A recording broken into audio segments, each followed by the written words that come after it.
ಸದ್ಗುರುದೇವಾಯ ನಮಃ. ನಿಷ್ಪಕ್ಷ ಜ್ಞಾನ ಪ್ರಶ್ನೋತ್ತರಿ, ವಿಷಯ 44. ಗುರು ಶಿಷ್ಯರ ಸಂವಾದದಲ್ಲಿ ಶಿಷ್ಯ ಕೇಳ್ತಾನೆ, ದೇವ, ಸ್ವರ್ಗ, ವೈಕುಂಠ, ಕೈಲಾಸ, ಸತ್ಯಲೋಕ ಮುಂತಾದ 14 ಲೋಕಗಳು ಹಾಗೂ 21 ಬ್ರಹ್ಮಾಂಡಗಳಿರುವುದಾಗಿ ಹೇಳುತ್ತಾರೆ. ನಿಜವಾಗಿಯೂ ಅಷ್ಟೊಂದು ಲೋಕಗಳು ಇವೆಯೇ? ಗುರುಗಳು ಹೇಳ್ತಾರೆ, ಶಿಷ್ಯ, ಯಾವುದಾದರೂ ಒಂದು ಪ್ರದೇಶವಿದ್ದು ಅದು ಎಲ್ಲರೂ ಕಾಣುವಂತಿದ್ದರೆ ಅದಕ್ಕೆ ಎಲ್ಲೆ ಅಥವಾ ಗಡಿ ಇದ್ದಿತು. ಈ ಪ್ರದೇಶವನ್ನೇ ಯಾರು ನೋಡದಿದ್ದಾಗ ಅದು ಕೇವಲ ಕಲ್ಪಿತ ಪ್ರದೇಶ ಆಗಿದ್ದರೆ ಅದರ ಎಲ್ಲೆಡೆ ಗಡಿಯೇ ಮಿತಿ ಎಂಬುದೇ ಇಲ್ಲ. ಅವರವರ ಇಷ್ಟಾನುಸಾರ ಈ ಪ್ರದೇಶದ ಬಗ್ಗೆ ಕತೆ ಕಟ್ಟಬಹುದು. ಸ್ವರ್ಗಲೋಕವನ್ನು ಕಂಡವರು ಯಾರೊಬ್ಬರಾರು ಇದ್ದಾರೆಯೇ? ಹಾಗೆ ಇದ್ದಾಗಿಲ್ಲ. ಸ್ವರ್ಗಲೋಕವಿರುವುದಾಗಿ ಹೇಳುವ ಯಾರನ್ನೇ ಆಗಲಿ ನೀವು ನೋಡಿದ್ದೀರಾ ಅಥವಾ ಖಚಿತಪಡಿಸಿಕೊಂಡಿದ್ದೀರಾ ಎಂದು ಕೇಳು. ಅವರು ನಾನು ನೋಡಿಲ್ಲ, ಆದರೆ ಇಂಥವರು ಹೇಳಿದ್ದಾರೆ ಎಂದು ಹೇಳುವರು. ಅಥವಾ ಇರುವುದಾಗಿಯೇ ತಮ್ಮ ತಾತ ಮುತ್ತಾತರೆಲ್ಲರೂ ನಂಬಿದ್ದರು, ಇದು ಇರುವುದಾಗಿಯೇ ನಾನು ಓದಿದ ಗ್ರಂಥಗಳೆಲ್ಲವೂ ಹೇಳುತ್ತವೆ ಎಂದು ಹೇಳುವರು. ಅಂದರೆ ಈ ಸ್ವರ್ಗ ಎನ್ನುವುದು ಕೇವಲ ಅಂತೆ ಕಂತೆಯಾಗಿದೆ.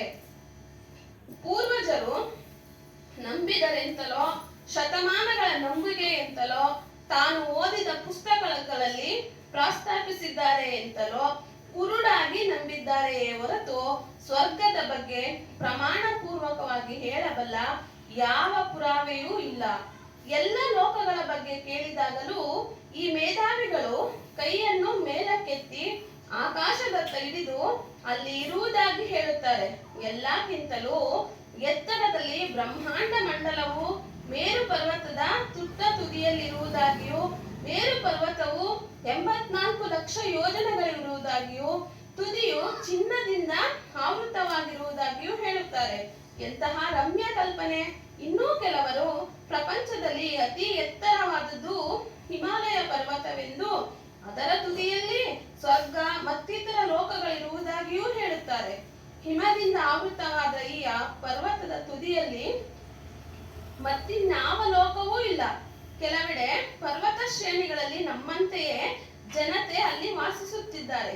ಇವು ನಮಗೆ ತಿಳಿದಿರುವ ವಿಷಯವೇ ಅಲ್ಲವೇ? ಮತ್ತೆ ಅಲ್ಲಿ ಸ್ವರ್ಗಲೋಕ ಎಲ್ಲಿದೆ ಮತ್ತು ಸ್ವರ್ಗಲೋಕದ ವ್ಯಾಪ್ತಿಯು ಇವರು ತಿಳಿಸುವಂತೆ ಹಲವು ಸಾವಿರ ಮೈಲುಗಳುಳ್ಳದ್ದಾಗಿದೆ. ಇಷ್ಟೊಂದು ವ್ಯಾಪ್ತಿಯುಳ್ಳ ಭೂಭಾಗವು ಕೇವಲ ಒಂದು ಪರ್ವತದ ತುಟ್ಟ ತುದಿಯಲ್ಲಿರಲು ಹೇಗೆ ಸಾಧ್ಯ? ವಿಜ್ಞಾನ ಶಾಸ್ತ್ರವು ವ್ಯಾಪಕವಾಗಿ ಜನ ಸಾಮಾನ್ಯರು ಅರ್ಥ ಮಾಡಿಕೊಳ್ಳುವಂತಾಗಿ ಹಲವಾರು ಭ್ರಮೆಗಳನ್ನು ಇಂದು ವಿಜ್ಞಾನಿಗಳು ಹೋಗಲಾಡಿಸಿ ನಿಜ ಎಂಬುದನ್ನು ಹೊರಗೆಳೆದಿದ್ದಾರೆ. ತನ್ನ ಗುರುಗಳು ಹೇಳಿದ ಸುಳ್ಳು ಸ್ವರ್ಗವನ್ನು ಮೂರ್ಖ ಶಿಷ್ಯ ತಾನು ನಂಬಿ ಅದನ್ನೇ ಇತರರಿಗೂ ತಿಳಿಸುತ್ತಾನೆ. ಇದು ಹೀಗೆ ಅನುಚಿತವಾಗಿ ಹಲವು ಸಾವಿರ ವರ್ಷಗಳಿಂದ ನಂಬಿಕೆಯ ಬುನಾದಿಯ ಮೇಲೆಯೇ ಸ್ವರ್ಗ ಮತ್ತಿತರ ಲೋಕಗಳು ಉಳಿದುಕೊಂಡಿದೆ ಎಂದು ಆ ನಂಬಿಕೆ ಆಧಾರಿತವೆಂದು ಹರಿಯುವರೋ ಅದೇ ಸಮಯ ಆ ಲೋಕಗಳು ಹೇಳ ಹೆಸರಿಲ್ಲದಂತೆ ನಿರ್ನಾಮವಾಗುವುದು.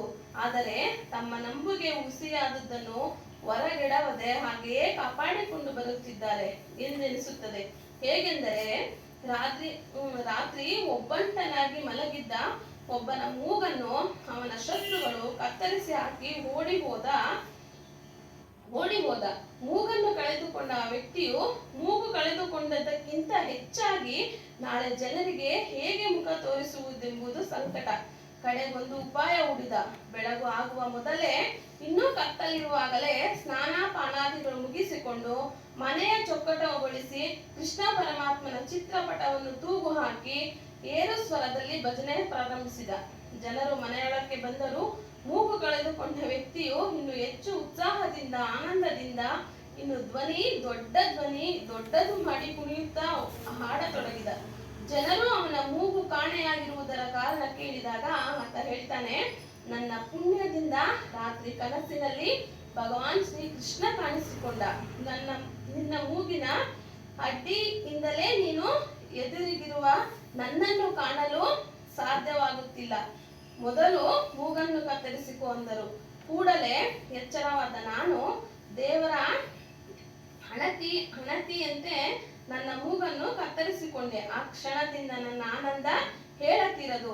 ಸಾಕ್ಷಾತ್ ಭಗವಾನ್ ಕೃಷ್ಣನು ಎದುರಿಗೆ ಕಂಡೆ. ಅವರ ಲೀಲೆಗಳು ಕಂಡೆ. ಗೋಪಿಕೆಯರ ಮಧ್ಯೆ ವಿರಾಜಮಾನವಾಗಿರುವ ಜಗದೇಕ ಸುಂದರನನ್ನು ಕಾಣುವ ಈ ಮೋಹದ ಮುರುಳಿ ನಾದವನ್ನು ಹೇಳುವ ಸುಯೋಗ ಲಭಿಸಿತು. ಅಂದ್ರೆ ಇಲ್ಲಿ ಹೇಳ್ತಾರೆ,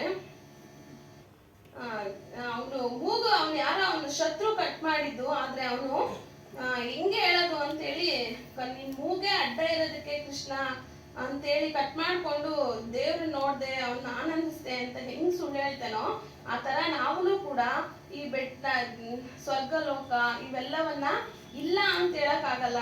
ಇದ್ರೆ ನಾನ್ ನೋಡಿರ್ಬೇಕಲ್ಲ, ಅದೇ ನಾನ್ ನೋಡಿರೋ ಸುಳ್ಳು ಆಗ್ಬಾರ್ದು ಅಂತೇಳಿ ಹೆಂಗೆ ಕೆಲವು ಸುಳ್ಳುಗಳನ್ನ ಹೇಳ್ಕೊಂಡು ನೋಡಿದೀವಿ ಇದೆ ಅಂತ ಹೇಳ್ತಿದೀವೋ, ಇವನು ಮೂಗನ್ನ ಕೃಷ್ಣನೇ ಕಟ್ ಮಾಡು ಅಂತ ಹೇಳ್ದ ಅಂತ ಹೆಂಗ್ ಸುಳ್ಳು ಹೇಳ್ತಾನೋ ಆತರ ಸುಳ್ಳು ಹೇಳ್ಕೊಂಡು ಬದುಕ್ತಾ ಇದೀವಿ ಅಂತ ಇಲ್ಲಿ ಗುರುಗಳು ತಿಳಿಸ್ತಾ ಇದ್ದಾರೆ.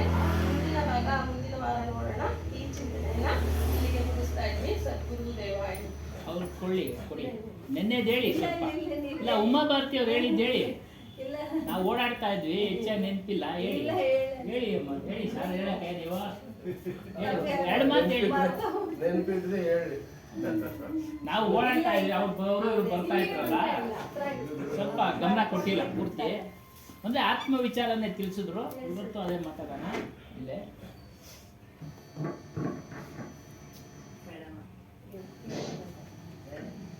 ಚೆನ್ನಾಗೈತೆ ಅಂತ ಹೇಳ್ಬೋದಷ್ಟೇ, ನಾವು ಹೇಳಕ್ಕೆ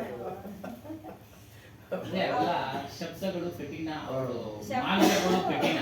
ಅವರು ಋಷಿ ಮುನಿಗಳು ಹೆಸರು ಎಲ್ಲ ಬರ್ಕೊಂಡಿರ್ತಾರೆ. ಅದು ಮಾರ್ಗ ಕಠಿಣ, ಅದು ಅರ್ಥ ಆಗೋದಿಲ್ಲ. ಪಾಲನೆ ಮಾಡ್ಬೇಕಂದ್ರೆ ಕಷ್ಟ ಆಗುತ್ತೆ. ಅದಕ್ಕೆಲ್ಲ ಸರಳವಾಗಿ ಬಿಡಿಸಿನೇ ಕಬೀರ್ ಸಾಹೇಬ್ ಮಾಡಿದ್ರು. ಆ ಕಠಿಣ ಆಗಿನೇ ಆಗಿನ ಕಾಲದಲ್ಲೇನೆ ಕೊಡಕ್ ಹೋಗ್ಲಿಲ್ಲ. ಅಯ್ಯೋ ನಮ್ಗೆ ಹಾಕ್ಬೇಕು, ಅದೇನೋ ಓಂ ನಮ ಶಿವ ಹೇಳ್ತಾರೆ, ಹೇಳ್ಕೊಂಡಿರ್ತಾರೆ ಅಷ್ಟೇ. ಅದನ್ನೇ ಸರಳವಾಗಿ ಇಲ್ಲಿ ಬಿಡಿಸಿ ಬೀಜಕ್ನಲ್ಲಿ ಹೇಳಿದ್ದು ಕಬೀರ್ ಸಾಹೇಬ್. ಅದನ್ನೇ ಹೇಳ್ತಾರೆ, ಜೀವನ ಸರ್ವೋಚ್ಚ. ಜೀವ ಅಂದ್ರೆ ಆತ್ಮ, ಅವನ ಸರ್ವೋತ್ತಮ ಸ್ಥಿತಿ ಬಗ್ಗೆ ಇವತ್ತಿನ ಒಂದು ವಿಚಾರ. ಬುಂದೋ ಜೋ ಪರಾ ಸಮುದ್ರ ಮೇ ಸೋ ಜಾನ್ತಾ ಸಬ್ ಕೋಯ್, ಸಮುದ್ರ ಸಮಾನ ಬೂಂದ್ ಮೇ ಸೋ ಜಾನೆ ಬಿರ್ಲಾ ಕೋಯ್. ಇದರೊಂದು ಅರ್ಥ ಹೇಳ್ತಾರೆ. ಮಳೆ ಸಮುದ್ರದ ಮೇಲೆ ಬಿದ್ದು ಆ ಮಳೆಯ ಹನಿ ಸಮುದ್ರದೊಳಗೆ ಲೀನ ಆಗ್ಬಿಡುತ್ತೆ ಅಲ್ವಾ? ಮಳೆ ಬಂದಾಗ ಮಳೆಯ ಹನಿ ಸಮುದ್ರದ ಮೇಲೆ ಬಿದ್ದು ಲೀನ ಆಗ್ಬಿಡುತ್ತೆ. ಗೊತ್ತಾಗೋದಿಲ್ಲ, ಹನಿ ನಮಗೆ ಗೊತ್ತಾಗೋದಿಲ್ಲ. ಇದು ಎಲ್ರಿಗೂ ಗೊತ್ತು. ಮಳೆ ಬೀಳೋದು, ಹನಿ ಸಮುದ್ರದಲ್ಲಿ ಬೀಳೋದು ಗೊತ್ತಾಗೋದಿಲ್ಲ. ಆದರೆ ಅದೇ ಸಮುದ್ರದ ಮೇಲೆ ಸೂರ್ಯನ ಶಾಖ ಬಿದ್ದಾಗ ಅದು ಆವಿ ರೂಪದಲ್ಲಿ ಮತ್ತೆ ಮೋಡವನ್ನ ಸೇರುತ್ತೆ. ಮಳೆ ಎಲ್ಲಿಂದ ಬರೋದು? ಮೋಡದಿಂದ. ಮತ್ತೆ ಮೋಡವನ್ನು ಸೇರುತ್ತೆ. ಇದು ಯಾರೋ ಕೆಲವ್ರಿಗೆ ಗೊತ್ತಷ್ಟೇ, ವಿಜ್ಞಾನಿಗಳಿಗೆ ಗೊತ್ತು, ಹೇಳಿದ ಬಳಿಕ ಗೊತ್ತಾಗುತ್ತೆ ಇದು. ಅದೇ ರೀತಿ ಎಲ್ಲರೂ ಹೇಳ್ಕೊಂಬತ್ತಾ ಇದ್ದಾರೆ, ಏನು? ನಮ್ಮ ಆತ್ಮ ಪರಮಾತ್ಮನಲ್ಲಿ ಸೇರ್ಬೇಕು, ನಮ್ಮ ಆತ್ಮ ಪರಮಾತ್ಮನಲ್ಲಿ ಸೇರ್ಬೇಕು. ನೆನ್ನೆನೂ ಹೇಳ್ತಾ ಇದ್ದಾರೆ, ಪರಮಾತ್ಮನ ಸೃಷ್ಟಿ ಮಾಡ್ತಾನೆ ನಮ್ಮ ಜನ ಕೇಳ್ತಾ ಇರೋರೇ ಹೇಳ್ತಾ ಇರ್ತಾರೆ. ಏನ್ ಮಾಡೋಣ ಇಲ್ಲಿ? ಇದು ಎಲ್ಲರೂ ಹೇಳ್ತಾರೆ, ಎಲ್ರಿಗೂ ಗೊತ್ತು. ಆದ್ರೆ ಕಬೀರ್ ಸಾಹೇಬರ ವಿಚಾರ ಏನು ಅಂದ್ರೆ, ಜೀವನೇ ಪರಮಾತ್ಮನು, ಪರಮಾತ್ಮನೇ ಜೀವ. ಇದು ಪೂರ್ಣ ಪ್ರಮಾಣದ ಜ್ಞಾನ. ಉದಾಹರಣೆಗೆ ಹೇಳಬೇಕು ಅಂತಂದ್ರೆ, ಶಂಕರಾಚಾರ್ಯರು ಹೇಳಿದ್ರು, ಒಂದೇ ಆತ್ಮ ಎಲ್ಲ ಕಡೆ ವ್ಯಾಪಕ. ಅದನ್ನ ಇನ್ನೂ ಸರಳವಾಗಿ ಬಿಡಿಸಿದ್ರು. ವ್ಯಾಪಕ ಅಂದ್ರೆ ಎಲ್ಲರಲ್ಲೂ ಇದೆ, ಎಲ್ಲರಲ್ಲೂ ಅರಿಯೋ ಗುಣ ಇದೆ ಅಂತೇಳಿ ಕಬೀರ್ ಸಾಹೇಬ್ ಬಿಡಿಸ್ಬೋದು. ಅಪ್ಡೇಟ್ ಆಗಲಿಲ್ಲ ಜನಗಳು. ಇವಾಗ ನಾವು ರೇಡಿಯೋ ಕೇಳ್ತಾ ಇದ್ದೀವಿ, ಇವತ್ತಿನ ದಿನ ಟಿವಿಗಳು ನೋಡ್ತಾ ಇದ್ದೀವಿ, ಅಪ್ಡೇಟ್ ಆದ್ವಿ ವಿಜ್ಞಾನಿಗಳ ಮೂಲಕ. ಅದೇ ರೀತಿ ಆಧ್ಯಾತ್ಮ ಜ್ಞಾನದಲ್ಲಿ ಅಪ್ಡೇಟ್ ಆಗಲಿಲ್ಲ ಯಾರು. ಅದು ಮುಚ್ಚಿಟ್ಬಿಟ್ಟಲ್ಲ ಹಾ, ಮುಚ್ಚಿಟ್ಬಿಟ್ಟು. ತರಬೇಕಿಲ್ಲ. ಇಲ್ಲಾಂದ್ರೆ ತೆಗೆದು ಎಲ್ಲ ಬಿಟ್ಬಿಟ್ಟು ಜನಕ್ಕೆ ಏನಕ್ಕೆ?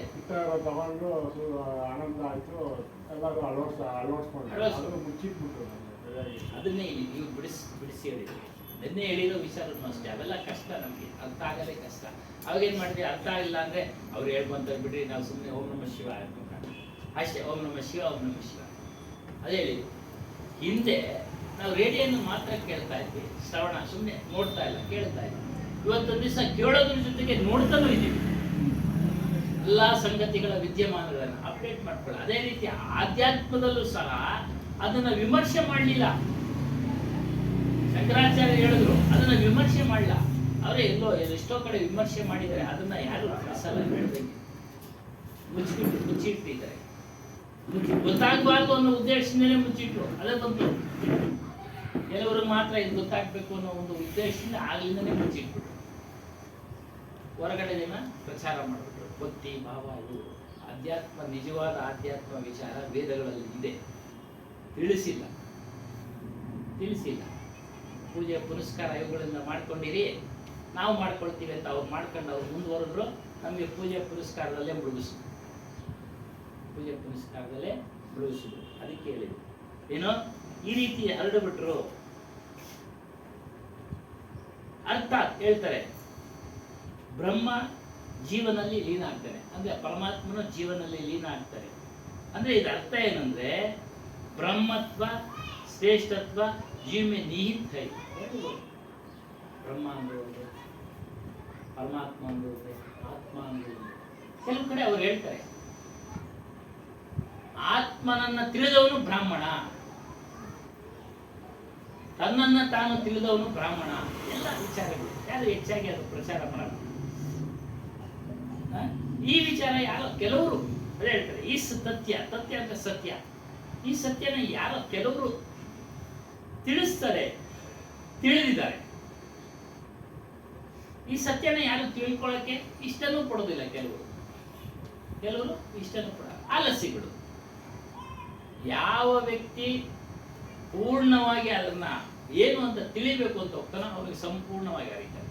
ಬುದ್ಧ ಇದ್ರ ಗುಟ್ಟೇನು, ಸಂಸಾರದ ಗುಟ್ಟೇನು, ಯಾಕೆ ಇವರೆಲ್ಲ ದುಃಖದಲ್ಲಿ ಇದ್ದಾರೆ, ನನಗೂ ದುಃಖ ಬರುತ್ತೆ ಅಂತೇಳಿ ಅವನು ವಿಚಾರ ಮಾಡಿ ಮುಂದಕ್ಕೆ ಹೋದ. ಅವನ ಅಲ್ಲಿಗೆ ಬಿಡ್ಲಿಲ್ಲ. ಸಾಮಾನ್ಯ ಜನರು ಬಿಡಿ, ನಮಗೂ ಆಗತ್ತಂತೆ, ನಾವು ಒಂದಿನ ಹೋಗೋಣ ಅಷ್ಟೇ, ನಮಗೂ ಒಂದಿನ ಕಾಯಿಲೆ ಬರುತ್ತಂತೆ, ಬರ್ಲಿ ಬಿಡ್ರಿ, ಇರೋರು ಚೆನ್ನಾಗಿರೋಣ. ಅನೇಕ ಮಾರ್ಗಗಳನ್ನ ಇಟ್ಕೊಂಡು ಆಮೇಲೆ ಕೊನೆಗೆ ಬಂದಿದೆ. ದೇಹ ದಂಡನೆ ಮಾಡಿ ಸಾಯಂಗಾಗಿ ಇದರಿಂದ ಏನು ಪ್ರಯೋಜನ ಇಲ್ಲ. ದೇಹ ದಂಡನೆ ತಪಸ್ ಮಾಡ್ತಾನೆ, ಆ ಊಟ ಬಿಟ್ಟು ಸಣ್ಣಗಾಗ್ಬಿಟ್ಟು ಅವನಿಗೆ ಆರೋಗ್ಯ ಕೆಟ್ಟೋಗ್ಬಿಡುತ್ತೆ. ಕೊನೆಗೆ ಯಾವ ಒಬ್ಬ ಮಹಿಳೆ ಬಂದು ಅವತ್ತೊಂದು ದಿವಸ ಅವಳಿಗೆ ಸ್ವೀಟ್ ಕೊಟ್ಟು ತದನಂತರ ಅವನಿಗೆ ಅರಿವಾಗತ್ತೆ, ದೇಹ ದಂಡನೆ ಮಾಡೋದ್ರಿಂದ ನಮ್ಗೆ ಜ್ಞಾನ ಸಿಗೋದಿಲ್ಲ ಅಂತ. ಬುದ್ಧನಿಗೆ ಅಲ್ಲ ಕಥೆಗಳು ಅರ್ಥ ಆಯ್ತಾ? ಈ ಸತ್ಯಗಳನ್ನೆಲ್ಲ ಮಾರ್ಗ ಅವ್ರಿಗೆ ಸ್ಟಾರ್ಟಿಂಗ್ ಸಿಗಲಿಲ್ಲ, ಸರಿಯಾದ ಮಾರ್ಗ. ಅವರು ಎಲ್ಲ ಮಾರ್ಗನೂ ಹೋಗಿ ಪೂಜೆ ಮಾಡೋದು, ಆಮೇಲೆ ದೇಹ ದಂಡನೆ ಮಾಡೋದು, ಯೋಗ ಧ್ಯಾನ ಅದು ಇದು ಎಲ್ಲ ಮಾಡಿ ಕೊನೆಗೆ ಇವಾಗ ಅವ್ರದೇ ಆದ ಪರಂಪರೆ. ಆತ್ಮನೇ ಇಲ್ಲ, ಎಲ್ಲ ಸುಳ್ಳು ಅಂತೇಳಿ ಪ್ರಚಾರ ಮಾಡ್ತಾರೆ. ಹೌದಾ? ಆತ್ಮನೇ ಇಲ್ಲ. ಅವ್ನು ಸರಿಯಾದ ಮಾರ್ಗವನ್ನ ಎಲ್ಲರೂ ತಿಳಿಸಿದ್ದಾರೆ. ನಮಗೆ ತಿಳಿಸ್ಕೊಡುವಾಗ ಸೋರಿಕೆ ಆಗ್ಬಿಡುತ್ತೆ. ಒಂದ್ಸಲಿ ರಾಜೀವ್ ಗಾಂಧಿ ಪ್ರಧಾನಮಂತ್ರಿ ಆದಾಗ ಹೇಳಿದಂತೆ, ಎಲ್ಲೋ ಒಂದ್ ಕಡೆ ಹೇಳಿದಂತೆ, ಮ್ಯಾಲಿಂದ ದೊಡ್ಡ ಮೊತ್ತ ಬರುತ್ತಂತೆ. ಅದು ಬರ್ತಾ ಜನಗಳ ಕೈಗೆ ಸೇರೋ ಅಷ್ಟೊತ್ತಿಗೆ ಸಣ್ಣದ ₹1 ಆಗ್ಬಿಡುತ್ತೆ. ಐಸ್ ಗಡ್ಡೆ ಅಲ್ಲಿಂದ ಡೆಲ್ಲಿಯಿಂದ ಇಲ್ಲಿ ಬರೋ ಅಷ್ಟೊತ್ತು ಕರಗುತ್ತಲ್ವರ. ಆ ಉದಾಹರಣೆ ಕೊಡ್ತೇನೆ. ಹಂಗೆ ಉದಾಹರಣೆ ಕೊಟ್ಟಿರುತ್ತೆ ಯಾರು, ನಾವಿಲ್ಲಿ ಸರಿಯಾಗಿ ಕಳಿಸ್ಕೊಡ್ತೀವಪ್ಪ, ಅದು ಅಲ್ಲಲ್ಲೇ ಹಿಡಿದು ಕರಗೋಗ್ಬಿಡುತ್ತೆ. ಜರಡಿಗಳು ಇರ್ತದೆ, ದಪ್ಪು ಸಣ್ಣ. ಅರ್ಥ ಕರಗ್ಬಿಟ್ಟು ಏನು ಮಾಡಕ್ಕಾಗಲ್ಲ. ಹಂಗೆ ಆಧ್ಯಾತ್ಮ ವಿಚಾರನೂ ಅಷ್ಟೇ. ಆಧ್ಯಾತ್ಮ ವಿಚಾರನ ಸತ್ಯವನ್ನ ಎಲ್ಲರೂ ತಿಳಿಸಿದ್ದಾರೆ. ನಮಗ್ ತಿಳಿಸ್ಕೊಡಕ್ಕೆ ಏನ್ ಮಾಡಿದ್ರು ಇವರೆಲ್ಲ ಮುಚ್ಚಿಟ್ರು, ಆಗ್ಲಿಂದನೂ ಮುಚ್ಚಿಟ್ರು. ಹೇಳಿ ಅದಕ್ಕೆ ಇದ್ರ ವ್ಯಾಖ್ಯಾನ, ಜೀವನೇ ಸರ್ವೋಚ್ಚತ. ಕೆಲವರು ಮಾನಸಿಕವಾಗಿ ಒಂದು ರೀತಿ ಲಕ್ವದ ರೀತಿ ಭ್ರಮೆಗೆ ಒಳಗಾಗಿರ್ತಾರೆ. ಹೇಳ್ತಾರೆ ಲೋಗೋಂ ಕಿ ಮಾನಸಿಕತಾ ಕೋ ಐಸಾ ಲಕ್ವ ಮಾರ್ಗಯ. ಯಾವ ರೀತಿ ಸ್ವಾಧೀನ ಇರೋದಿಲ್ಲ ಮನುಷ್ಯರಿಗೆ ಶಾರೀರಿಕ, ಆ ರೀತಿ ಮಾನಸಿಕವಾಗಿ ಅವರು ಸ್ವಾಧೀನ ಕಳ್ಕೊಂಡಿರ್ತಾರೆ. ಅವರು ಸುತ್ತಾ ಇರೋದೆ ಆಯಾ ಆಶ್ರಮ ಈ ಆಶ್ರಮ ಚಂಚಲ. ನೆನೆ ಬಂದಿದ್ರು ನಮ್ಮ ಆಶ್ರಮ, ಮೊನ್ನೆನೂ ಬಂದಿದ್ರು, ನೆನೆನೂ ಬಂದಿದ್ರು. ಸುಮ್ಮನೆ ವೃಥಾ ಚರ್ಚೆ.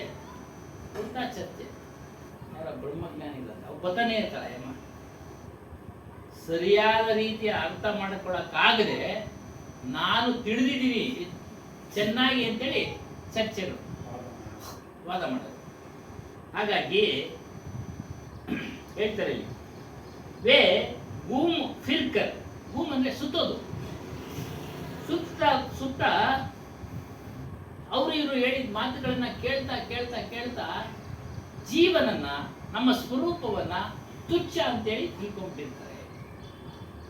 ಏನಂತ ನಿಂದೇನು ಏನು ಮಾಡಕ್ಕಾಗಲ್ಲ ಕಣಯ್ಯ, ನೀನು ತುಚ್ಛ, ಭಗವಂತನೇ ದೊಡ್ಡವನು, ಅವನೇ ಎಲ್ಲ ಮಾಡ್ತಾ ಇದ್ದಾನೆ, ಅವನೇ ಎಲ್ಲ ಮಾಡ್ದ. ನಿಮ್ಮನ್ನ ಆಟ ಆಡಿಸ್ತಾ ಇದ್ದಾನೆ, ನಿಮ್ಮನ್ನ ಆಟ ಆಡಿಸ್ತಾ ಇದ್ದಾನೆ. ನಮ್ಮನ್ನ ಆಟ ಆಡಿಸ್ತಾ ಇರ್ಬೇಕಾದ್ರೆ ಕರ್ಮ ಸಿದ್ಧಾಂತದಲ್ಲಿ ಯಾಕೆ ಹೇಳ್ತಾರೆ ಅವ್ರವ್ರು ಮಾಡಿದ ಅವ್ರವ್ರ ಕರ್ಮ ಅನುಭವಿಸ್ಬೇಕು ಅಂತ? ಯಾಕಮ್ಮ ಹೇಳ್ತಾರೆ? ಪ್ರಶ್ನೆ ಅಲ್ವಾ ನಮ್ಗೆ? ಭಗವಂತ ಆಟ ಆಡಿಸ್ತಾನೆ ಅಂತ ಒಂದ್ ಕಡೆ ಹೇಳ್ತಾರೆ, ಒಂದ್ ಕಡೆ ನೀನ್ ಮಾಡಿದ ಕರ್ಮ ನೀನ್ ಅನುಭವಿಸ್ಬೇಕು ಅಂತ ಹೇಳ್ತಾರೆ. ಅವಾಗ ಭಗವಂತ ದೊಡ್ಡವನಾದ್ನೋ ಮನುಷ್ಯ ಕರ್ಮ ದೊಡ್ಡದಾಯ್ತು? ಕರ್ಮ ದೊಡ್ಡದಾಯ್ತು. ಈ ರೀತಿ ವಿಚಾರ ಒಳಗಡೆ ಹೋಗ್ಬೇಕು. ಬ್ರಹ್ಮನನ್ನ ದೊಡ್ಡವನು ಅಂತ ಮಾಡ್ಕೊಂಡು ಬ್ರಹ್ಮಕ್ಕೋ ಬಡ. ಜೀವ ಸ್ವಯಂ ಪ್ರತ್ಯಕ್ಷನಾಗಿ ನಿಮ್ಗೆ ಅನುಭವಕ್ಕೆ ಬರ್ತಾ ಇದೆ ಸ್ವಾಮಿ, ಪ್ರತಿಯೊಬ್ಬರ ಅನುಭವಕ್ಕೆ ಬರ್ತಾ ಇದೆ. ಏನಾದ್ರು ಊಟ ಮಾಡ್ತೀವಿ, ಅದರ ಆನಂದವನ್ನ ಸವಿತೀವಿ, ಅದು ಅನುಭವ. ಏನೋ ವಸ್ತು ತಗೊಳ್ಬೇಕು ಅಂತ ಇಚ್ಛೆ ಉಂಟಾಗುತ್ತೆ, ತೆಗೆದುಕೊಂಡಾಗ ಅದರ ಆನಂದವನ್ನ ಸವಿತೀವಿ. ನೀವು ಸವಿತಾ ಇದ್ದೀರಾ ವಸ್ತು ತಗೊಂಡು, ಅವ್ರು ಸವಿತಾ ಇದ್ದಾರ? ನಿಮ್ಗೆ ಇಚ್ಛೆ ಉಂಟಾಯ್ತು, ನೀವು ಅದನ್ನ ತೆಗೆದುಕೊಂಡಿದ್ದೀರ. ಅದನ್ನೇ ಅವ್ರಿಗೆ ಹೇಳ್ಬೇಕಾದ್ರೆ ಅವ್ರಿಗೆ ಅಷ್ಟೊಂದು ಆನಂದ ಆಗೋದಿಲ್ಲ. ಏನೋ ಹೇಳಿದ್ರು ಇರಬಹುದು ಸ್ವಾಮಿ, ಇರಬಹುದು. ಅದೇ ಅವ್ರು ತೆಗೆದುಕೊಂಡಾಗ ಅದರ ಅನುಭವ ಆಗುತ್ತೆ. ಅದೇ ಜೀವ ಸ್ವಯಂ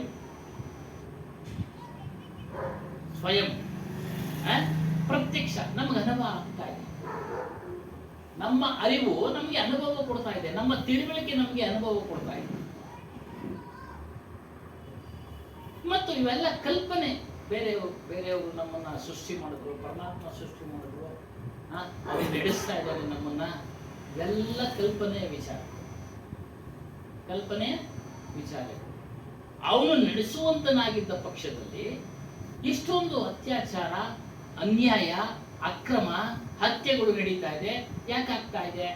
ಇವತ್ತಿನ ಪೇಪರ್ ನಿಲ್ಲಿಸ್ಬೋದಾಗಿತ್ತಲ್ಲ. ನೋಡಿ, ಇವತ್ತಿನ ಪೇಪರ್ ನಲ್ಲಿ ಆನಂದ ಮಾರ್ಗಿ ಗುರುಗಳು ನೋಡಿದ್ರ ಪೇಪರ್?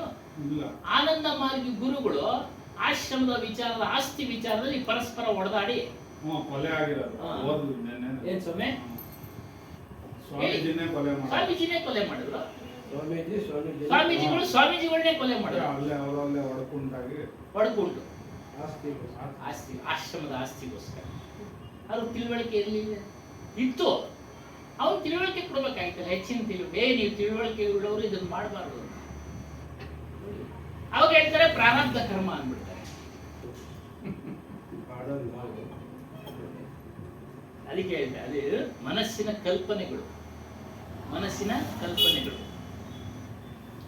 ಮನುಷ್ಯಗೆ ಒಂದು ಅಭ್ಯಾಸ, ಇದನ್ನ ಹೇಳಿ ಒಂದು ಸಿಹಿ ಲಡ್ಡು ಇಷ್ಟಪಡ್ತಾನೆ, ತಿಂತಾನೆ. ನಾವ್ ಹೇಳ್ದಂಗೆ ಅದ್ರ ಅನುಭವನ ಅವನೇ ಹೇಳ್ಬೇಕು. ಸಿಹಿ ಇದೆ, ಖಾರ ಇದೆ. ಆ ಬೇರೆಯವ್ರಿಗೆ ಹೇಳಿದ್ರು ಸಹ ಆದ್ರೆ ಅವನು ಅನುಭವಿಸ್ಬೇಕು. ಸ್ವತಃ ತಿಂದು ಅವನು ಅನುಭವಿಸ್ಬೇಕು. ಆಗ ಕರೆಕ್ಟ್ ಇವ್ರು ಹೇಳೋದು. ಅದೇ ರೀತಿಯಾಗಿ ಈ ಕಲ್ಪನೆಗಳನ್ನೆಲ್ಲ ಹುಟ್ಟಾಕ್ಬಿಟ್ಟು ನಮ್ಗೆ ಅದರ ಒಂದು ಗಮನ ಇರಲ್ಲ, ನಮ್ಗೆ ಅನುಭವ ಆಗೋದಿಲ್ಲ. ಆಗ್ಲೇ ಹೇಳ್ದಂಗೆ ಅದು ಕಠಿಣನಪ್ಪ, ಏನು ಅರ್ಥ ಆಗ್ತಾ ಇಲ್ಲ, ಏನೋ ಆಗ್ಲೇ ಮಾತಾಡಿದ್ವಿ ನಾವು ಲಕ್ಷ್ಮಮ್ಮ ಗುರು ಮೇಲೆ ಹಾಕ್ಬಿಡೋದು. ಗುರುನ ಎಲ್ಲ ನೀನು ನೋಡ್ಕೊಳಪ್ಪ ಅಷ್ಟೇ. ಅವನ ಮೇಲೂ ಹಾಕ್ಬಿಟ್ಟು ಮೂಢನಂಬಿಕೆ ಮೇಲೆ ಅದೊಂದು ವಿಚಾರ ಮಾತಾಡ್ತಾರೆ. ಈಗ ನೋಡ್ಕೊಳಪ್ಪ ಗುರು ನಮಗೆ ತಿಳಿಸಿದಾನೆ, ಅರಿವೇ ಗುರು ಅಂತ. ಯೋಚನೆ ಮಾಡೋ ಶಕ್ತಿ ಇದೆ ನಿನಗೆ. ಒಂದು ಸ್ಥಳಕ್ಕೆ ಹೋಗ್ಬೇಕಾದ್ರೆ ಯೋಚನೆ ಮಾಡು, ನಿನ್ನ ದೇಹದ ಆರೋಗ್ಯ ದೃಷ್ಟಿ ನೋಡ್ಕೊ, ಅಲ್ಲಿನ ವಾತಾವರಣ ಗಮನಿಸು. ನಮ್ಮ ರಿಲೇಷನ್ಸ್ ಎಲ್ಲ ಕಾಶಿಗೆ ಹೋಗಿ ಬಂದ್ಬಿಟ್ರು ಒಂದು 6 ದಿನ. ಏನು ಬಿಸಿಲು ನಾನು ಹೇಳಿದೆ, ಈ ಸಮಯದಲ್ಲಿ ಬಿಸಿಲೇ ಅವ್ರ ಸ್ಕಿನ್ ಎಲ್ಲ ಇದಾಗ್ಬಿಟ್ಟಿದೆ, ಬದಲಾವಣೆ. ಒಬ್ರು ನಮ್ಮ ಪಕ್ಕದಲ್ಲಿ ಡೆಲ್ಲಿಗೆ ಹೋಗಿ ಅಲ್ಲಿ accident. 50 ತಿಂಗ್ರೆ ಅಂತ. ನಮ್ಮ ಕೃಷ್ಣ ಅವ್ರ ಮನೆಯಿಂದ ಮೇಲೆ PNR ಅಂತೇಳಿ ಆಮೇಲೆ ಇಲ್ಲೊಂದು ವಿಚಾರ ಬಂತು, ಸ್ವರ್ಗ ಅಂತ. ಹಿಮಾಲಯದ, ನೀವು ಮಾನಸ ಸರೋವರ ಹೋಗಿದ್ದೀರಾ ಅಲ್ಲ? ಮಾನಸ ಸರೋವರ ಹೋಗೋ ದಾರಿನಲ್ಲಿ ಆ ಗಡಿಗಳಲ್ಲಿ ವಾಸ ಮಾಡ್ತಾ ಇದ್ದಾರಲ್ಲ ಜನ. ನಾವು ಅದನ್ನ ವಿಡಿಯೋನಲ್ಲಿ ನೋಡಿ. ನಾವು ಬದ್ರಿನಾಥ್ಗೆ ಹೋಗಿದ್ವಿ. ಬದ್ರಿನಾಥಿನ ಸ್ವಲ್ಪ ದೂರಕ್ಕೆ ಬಾಡ್ರದು, ಅಲ್ಲಿಂದ ಆ ಬೆಟ್ಟ ದಾಟಿದ್ರೆ ಚೀನಾ, ಅಲ್ಲಿ ವಾಸ ಮಾಡ್ತಾ ಇದ್ದಾರೆ ಜನ. ಇನ್ನು ಸ್ವರ್ಗ ಎಲ್ಲಿಂದ ಬಂತು? ಅಲ್ಲಿನ ವಾತಾವರಣಕ್ಕೆ ವಸ್ತ್ರಗಳು ಅವೆಲ್ಲ ಧಾರಣೆ ಮಾಡಿಕೊಂಡಿರ್ತಾರೆ, ವಾಸ ಮಾಡ್ತಾ ಇದ್ದಾರೆ. ಅಲ್ಲಿನ ಏನ್ ಪದಾರ್ಥ ಬೆಳಿಬೇಕು ಬೆಳೀತಾ ಇದ್ದಾರೆ. ಹೇಳ್ತಾರೆ ಹಿಮಾಲಯ ಆ ಕಡೆಯಿಂದ ಹಿಮಾಲಯ ಪರ್ವತ ಆ ಕಡೆಗೆ ಸ್ವರ್ಗ ದಿನ ಇದೆ ಸ್ವಾಮಿ ಹೇಳಿದ್ರು ಅವರು.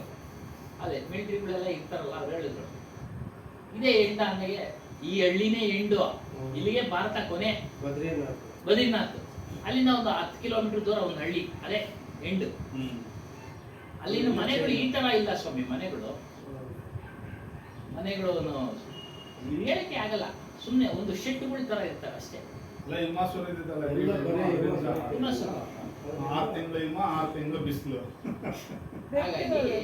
ಅಲ್ಲಿ ಚೀನಾ ಹೇಳ್ತೀವಿ ಸ್ವಾಮಿ, ಇನ್ನೆಲ್ಲಿ ಸ್ವರ್ಗ ಹೇಳಿದ್ರು. ಈ ಬೆಟ್ಟ ಅಲ್ಲಿ ಇಳಿದ್ರೆ ಚೀನಾ ಪಾಡೋದು.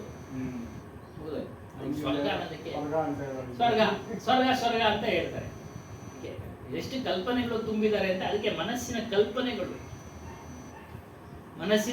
ಕಲ್ಪನೆಗಳು ವೇದಶಾಸ್ತ್ರಗಳಲ್ಲಿ, ಜ್ಞಾನ ವಿಜ್ಞಾನಗಳಲ್ಲಿ ಈಶ್ವರನ ಬ್ರಹ್ಮನ ಕಲ್ಪನೆ ಮಾಡಿದ್ದಾರೆ. ಯಾರು ಮಾಡಿರೋದು? ಎಲ್ಲ ಮನುಷ್ಯರೇ. ಕಲ್ಪನೆ ಕರ್ಮೇವಾದ ಜೀವ ಈಗ ಹೇಳಿದ್ರಲ್ಲ, ಸ್ವರ್ಗದ ಕಲ್ಪನೆ ಮನುಷ್ಯನೇ ಮಾಡಿದ್ದು. ಯಾರೋ ಹೇಳಿದ್ರು ಹಿಂದಿನ ಕಾಲದಲ್ಲಿ ಸ್ವರ್ಗ ಆಯ್ತು ಅಲ್ಲಿಂದ ಆಚೆಗೆ ಅಂತ, ಅವನು ಅದನ್ನೇ ಹೇಳ್ಕೊಂಬಂದ. ಹೋಗಕ್ಕಂತೂ ಆಗ್ಲಿಲ್ಲ, ನೋಡಕ್ಕೆ ಹೇಳ್ಕೊಂಬಂದ್ಬಿಟ್ಟ.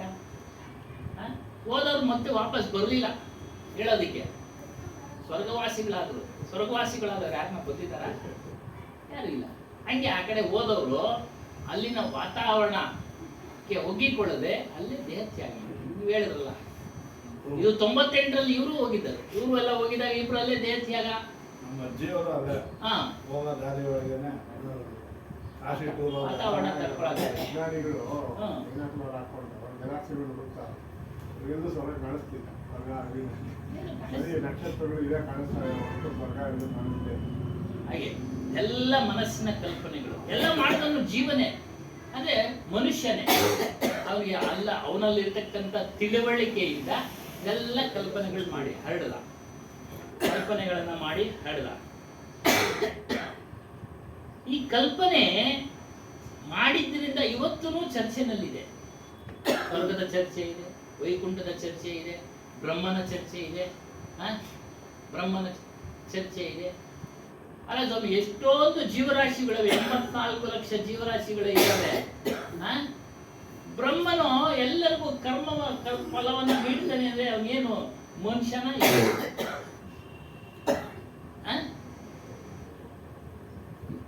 ನಾವು ಪುರಾಣಗಳನ್ನ ಕೇಳ್ತೀವಿ, ಏನು ಕೃಷ್ಣ ಜಾಂಬುವಂತ ಯುದ್ಧ ಮಾಡಿ ಸುಸ್ತಾಗ್ಬಿಟ್ರು. ಏನಮ್ಮ ಸುಸ್ತಾಗ್ಬಿಟ್ರು? ಬೊಮ್ಮನ್ಗೇನು ಸುಸ್ತಾಗೋದಿಲ್ವಾ? ಆಯಾಸ ಆಗೋದಿಲ್ವಾ? ಕೋಟಿ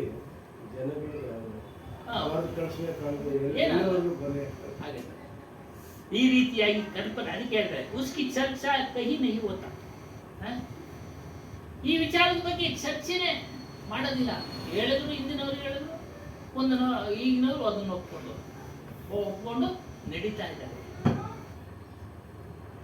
ಕಬೀರ್ ಸಾಹೇಬ್ ಯಥಾರ್ಥವಾದಿ ಸಂತ. ಯಥಾರ್ಥ ಸತ್ಯ ಇರೋದು ಇದ್ದ ಹಾಗೆ. ಯಥಾರ್ಥ ಅಂದ್ರೆ ಯಥಾರ್ಥ ಇರೋದು ಇದ್ದ ಹಾಗೆ. ಅದಕ್ಕೇನು ಬಣ್ಣ ಕಟ್ಟಿ ಆ ವೇಷ ತೊಡಿಸಿ ಅದನ್ನ ವರ್ಣನೆ ಮಾಡೋ ಕೆಲಸ ಇಲ್ಲ ಕಬೀರ್ ಸಾಹೇಬ್ ವಿಚಾರಗಳು. ಅವರು ಜೀವನ ಮಹತ್ವವನ್ನ ತಿಳಿಸ್ತಾ ಇದ್ದಾರೆ. ಜೀವನ ಮಹತ್ವ ಅದನ್ನೇ ಹೇಳಿದು. ಒಂದು ಸಮುದ್ರದ ಹನಿ ಬಿದ್ದು ಅದು ಎಲ್ಲರಿಗೂ ಗೊತ್ತು, ಮತ್ತೆ ಅದು ಹಾವಿ ಆಗೋದು ಕೆಲವರು ಜನಕ್ಕೆ ಗೊತ್ತು. ಇದೆಲ್ಲ ಸತ್ಯನೇ ಅಲ್ವಾ? ವಿಜ್ಞಾನ ನಮಗೆ ತಿಳಿಸಿದೆ. ಮಳೆ ಹನಿ ಬಿದ್ಮೇಲೆ, ಸಮುದ್ರದ ಮೇಲೆ ಬಿದ್ಮೇಲೆ ಅದು ಸಮುದ್ರದಲ್ಲಿ ಲೀನ ಆಗುತ್ತೆ, ಮತ್ತೆ ಬಿಸಿಲಿನ ಶಾಖದಿಂದ ಆವಿಯಾಗಿ ಮತ್ತೆ ಮೋಡ ಸುರಿಯುತ್ತೆ. ಮೋಡದ ಮೂಲಕ ಮಳೆ ಸುರಿಸುತ್ತೆ ಅಂತ. ಇದೆಲ್ಲ ಸತ್ಯ. ಈ ರೀತಿ ವಿಚಾರ ಮಾಡಬೇಕು ನಾವು. ಹೊರಗಡೆ ಪರಮಾತ್ಮನ ವಿಚಾರ ಆಗಲಿ, ಅಲ್ಲಿ ಹೇಳಿದೆ ಯಾರು ಬ್ರಹ್ಮಾನಂದ ಸ್ವಾಮಿಗಳು ಬಹಳ ಚೆನ್ನಾಗಿ ಮಾಡ್ತಾರೆ ಅವರು ವಿಚಾರಗಳು. ಅವರಲ್ಲಿ ಒಳಗಡೆ ಅರ್ಥ ತುಂಬಿರುತ್ತೆ, ನಾವು ಅದನ್ನ ಅಪ್ಡೇಟ್ ಮಾಡ್ಕೊಳ್ಳೋದು. ಪರಮಾತ್ಮನು ಒಳಗೂ ಇದ್ದಾನೆ, ಹೊರಗೂ ಇದ್ದಾನೆ. ಒಳಗಂದ್ರೆ ನಮ್ಮ ಹತ್ರ ಇದ್ದಾನೆ, ನಮ್ಮಲ್ಲಿದ್ದಾನೆ. ಹೊರಗಂದ್ರೆ ನಿಮ್ಮೆಲ್ಲರಲ್ಲಿದ್ದಾನೆ. ಸಕಲ ಜೀವರಾಶಿಗಳಲ್ಲಿದ್ದಾನೆ. ಸಕಲ ಜೀವರಾಶಿಗಳಲ್ಲಿದ್ದಾನೆ. ಬೇರೆ ಯಾವುದೇ ಜಡ ಪದಾರ್ಥಗಳಲ್ಲಿ ಇಲ್ಲ. ಯಾವುದೇ ಜಡ ಪದಾರ್ಥಗಳಲ್ಲಿ ಆತ್ಮನ ವಾಸ ಇಲ್ಲ. ಆತ್ಮನ ವಾಸ ಅಲ್ಲಿ ಇದ್ದದ್ದೇ ಆದ್ರೆ, ಜಡ ಪದಾರ್ಥದಲ್ಲಿ ಇದ್ದದ್ದೇ ಆದ್ರೆ, ಇವಾಗ ಲೋಟದಲ್ಲಿ ಇದ್ದದ್ದೇ ಆದ್ರೆ, ಈ ಲೋಟನೇ ಚಲನೆ ತಾನೇ ಚಲನೆ. ನಾನು ಕೈ ಹಾಕ್ತಾನೆ, ಅದು ಇವನು ಕೊಡಬಾರ್ದು ನೀರು ಅಂತೇಳಿ ಮುಂದಕ್ಕೆ ಹೋಗ್ಬೇಕಾಯ್ತು. ಅರ್ಥ ಆಯ್ತಾ?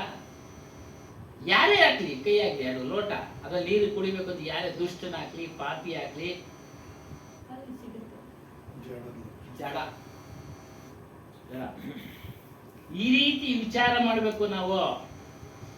जीव से अलग ब्रह्म ऐसा कुछ नहीं है. ನೋಡಿ ಎಲ್ಲ ಹೇಳ್ತಾರೆ ಶಂಕರಾಚಾರ್ಯ ಹೇಳ್ತಾರೆ, ಜೀವನೇ ಬ್ರಹ್ಮನು, ಬ್ರಹ್ಮನೇ ಜೀವ. ಅವರು ಹೇಳಿದ್ದಾರೆ, ಕೇಳಿದ್ದೀರಲ್ವ? ಜೀವನೇ ಬ್ರಹ್ಮ, ಬ್ರಹ್ಮವೇ ಜೀವ. ಮತ್ತೆ ಹೊರಗಡೆ ಯಾಕೆ?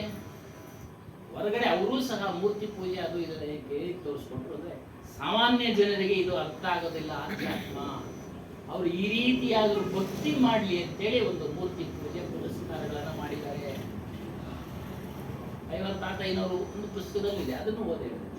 ಸಾಮಾನ್ಯ ಜನರಿಗೆ ಒಂದು ಭಕ್ತಿ ಇರಲಿ, ಒಂದು ಭಯ ಇರಲಿ ಅನ್ನೋ ಒಂದು ವಿಚಾರಕ್ಕೆ ಅದನ್ನ ಮಾಡಿದ್ದಾರೆ. ಆದರೆ ಎಲ್ಲರೂ ಅದನ್ನಲ್ಲೇ ನಮ್ಮನ್ನ ತುಂಬಿಸ್ತಾ ಇದೆ. ಪುರೋಹಿತಶಾಹಿಗಳು ಅದರಲ್ಲೇ ನಮ್ಮನ್ನ ಮುಳುಗಿಸ್ತಾ ಇದ್ದಾರೆ. ಬ್ರಹ್ಮ ಇಲ್ಲ ಅಂದಮೇಲೆ ಜೀವನವಾಗಿ ಅಲ್ಲಿ ಏನು ಸೇರೋದೇನಿಲ್ಲ. ಪರಂತು ಜೀವ ಸ್ವಯಂ ಪ್ರತ್ಯಕ್ಷ ಪ್ರತ್ಯಕ್ಷ ಎಲ್ಲ ಅನುಭವಕ್ಕೆ ಬರ್ತಾ ಇದೆ. ನಮ್ಗೆ ಅನುಭವ ಮನಸ್ಸಿನ ಕಲ್ಪನೆಗಳು ಏನು ರಾಮ ಹುಟ್ಟಿದ ಸಾಧ್ದ ಅಂತೇಳಿ ಕತೆ. ಹುಟ್ಟಿದ ಸತ್ತೋದ. ಅವನ ಆದರ್ಶದ ಗುಣಗಳನ್ನ ಅವನ ದೇವರನ್ನಾಗಿ ಪೂಜಿಸಲ್ಪಡ್ತಾ ಇದೆ. ಎನ್.ಟಿ. ರಾಮರಾವ್ಗೆ ದೇವಸ್ಥಾನ ಇಲ್ಲ ಸ್ವಾಮಿ. ಎನ್.ಟಿ. ರಾಮರಾವ್ ದೇವಸ್ಥಾನ ಇದೆ, MGR ದೇವಸ್ಥಾನ ಇದೆ. ಯಾಕೆ? ಅವರ ಒಳ್ಳೆ ಗುಣಗಳನ್ನ ಅವ್ರನ್ನ ದೇವ್ರನ್ನಾಗಿಸಿದೆ ಅಷ್ಟೇ. ಈಗ ಎನ್.ಟಿ. ರಾಮರಾವ್ ಮತ್ತೆ ಬರ್ತಾನ? ಇಲ್ಲ. MGR ಬರ್ತಾನ? ಇಲ್ಲ. ಅವರವರ ಗುಣಗಳನ್ನ ಅವರು ದೇವರನ್ನಾಗಿಸಿದೆ. ನಡತೆ, ಸ್ವಭಾವ, ವ್ಯಕ್ತಿತ್ವ ಪೂಜೆ ಮಾಡ್ತಾ ಇದ್ದಾರೆ. ಅದೊಂದು ಏಕಾಗ್ರತೆ ಬರುತ್ತೆ, ಮನಸ್ಸು ನಿಲ್ಲಿಸ್ತಾರೆ. ಅದೊಂದು ರೀತಿ ಒಳ್ಳೇದೇ. ಆದರೆ ಪೂರ್ಣ ಪ್ರಮಾಣದ ಬಿಡುಗಡೆ ಇಲ್ಲ, ಮತ್ತೆ ಹುಟ್ಟಬೇಕು. ಅದು ಹೇಗೆ ಈ MGR NTR ಪ್ರತಿಭೆಗಳನ್ನ ಪೂಜೆ ಮಾಡ್ತಾ ಇದ್ರು, ಇದು ಹಾಗೆ ಮುಕ್ತಿ, ಬಿಡುಗಡೆ, ಮೋಕ್ಷ ಇಲ್ಲವೇ ಇಲ್ಲ. ಎಲ್ಲರ ಮನಸ್ಸಿನಲ್ಲಿ ಈ ಬ್ರಹ್ಮ ಅನ್ನೋದು ಕಲ್ಪನೆ ಈಶ್ವರ ಅನ್ನೋದು ಕಲ್ಪನೆ ತುಂಬೋಗ್ಬಿಟ್ಟಿದೆ. ಆದ್ರೆ ಸದ್ಗುರುಗಳು ಹೇಳ್ತಾರೆ,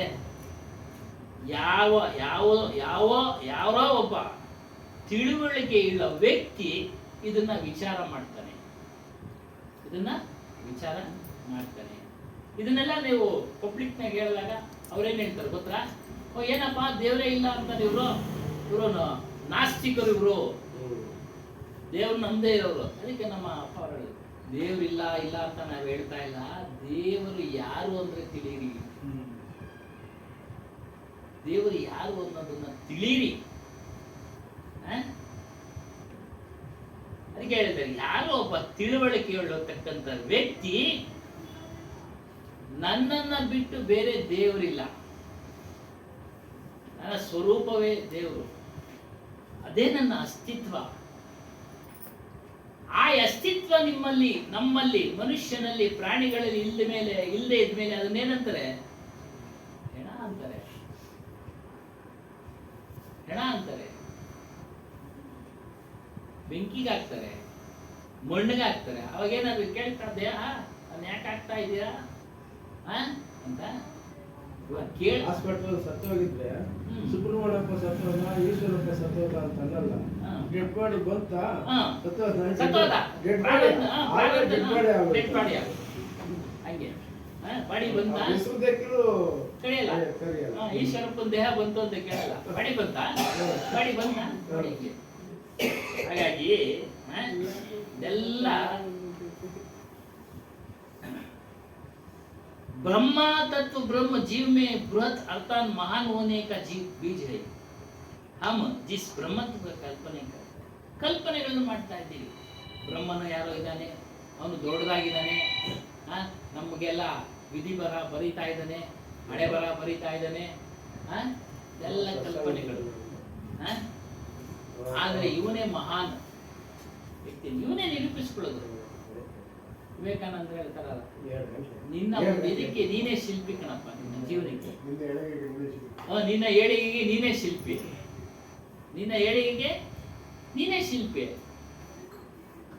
ಯಾರಾದ್ರೂ ಏಳಿಗೆ ಪ್ರೇರಣೆ ಕೊಡ್ತಾರೆ ಗುರುಗಳು ಅಷ್ಟೇ, ವಿಚಾರ ತಿಳಿಸ್ತಾರೆ ಅಷ್ಟೇ, ದಾರಿ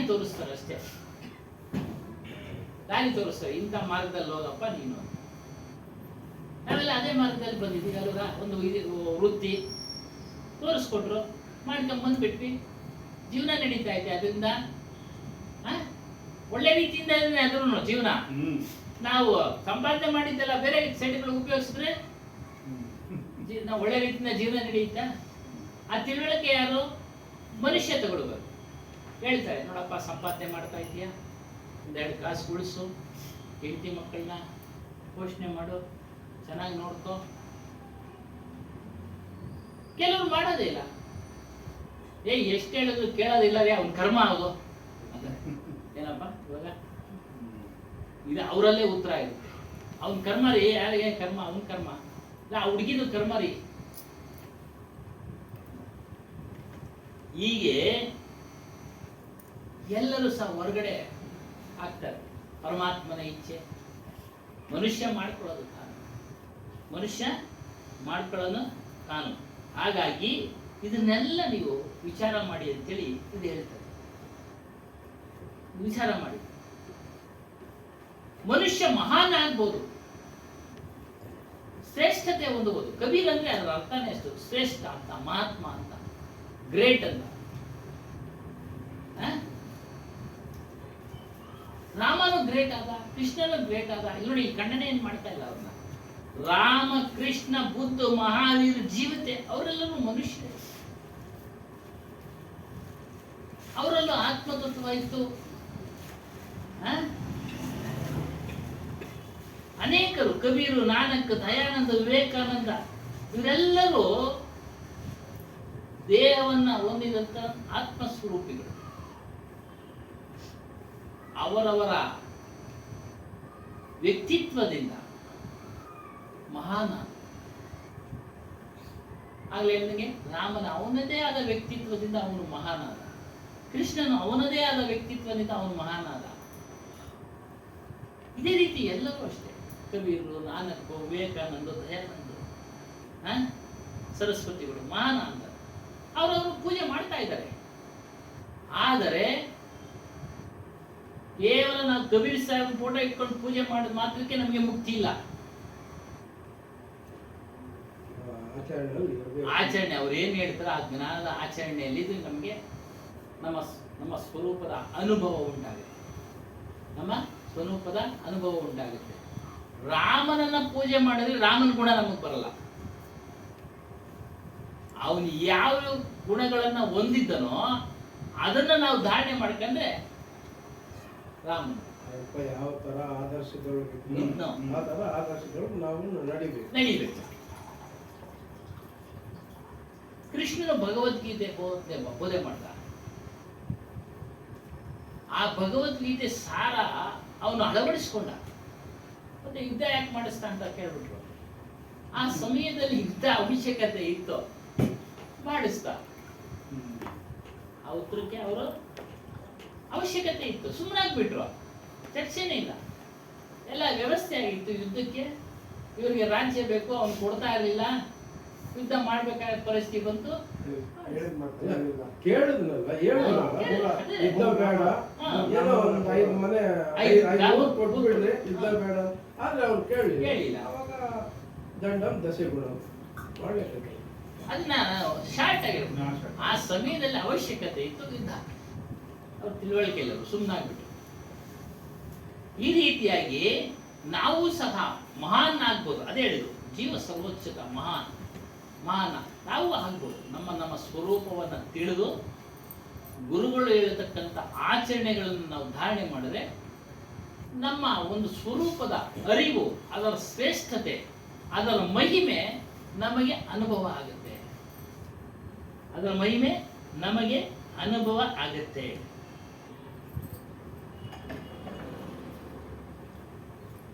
ಮತ್ತು ಪ್ರಪಂಚದಲ್ಲಿ ಶಾಸ್ತ್ರಗಳನ್ನ ಬರೆದವರು, ವಿದ್ಯೆಗಳನ್ನ ಬರೆದವರು, ಜ್ಞಾನ ವಿಜ್ಞಾನಗಳನ್ನ ಬರೆದವರು ಎಲ್ಲ ಮನುಷ್ಯರು. ವೇದವ್ಯಾಸರು ಅವರು 4 ವೇದಗಳನ್ನು ಬರೆದ್ರು ಅಂತ ಹೇಳಿದ್ರು. ಅದರಲ್ಲಿರ್ತಕ್ಕಂಥ ಮುಖ್ಯ ಅಂಶಗಳನ್ನ ತೆಗೆದುಕೊಂಡು ಉಪನಿಷತ್ತುಗಳನ್ನ ಮಾಡಿದ್ರು.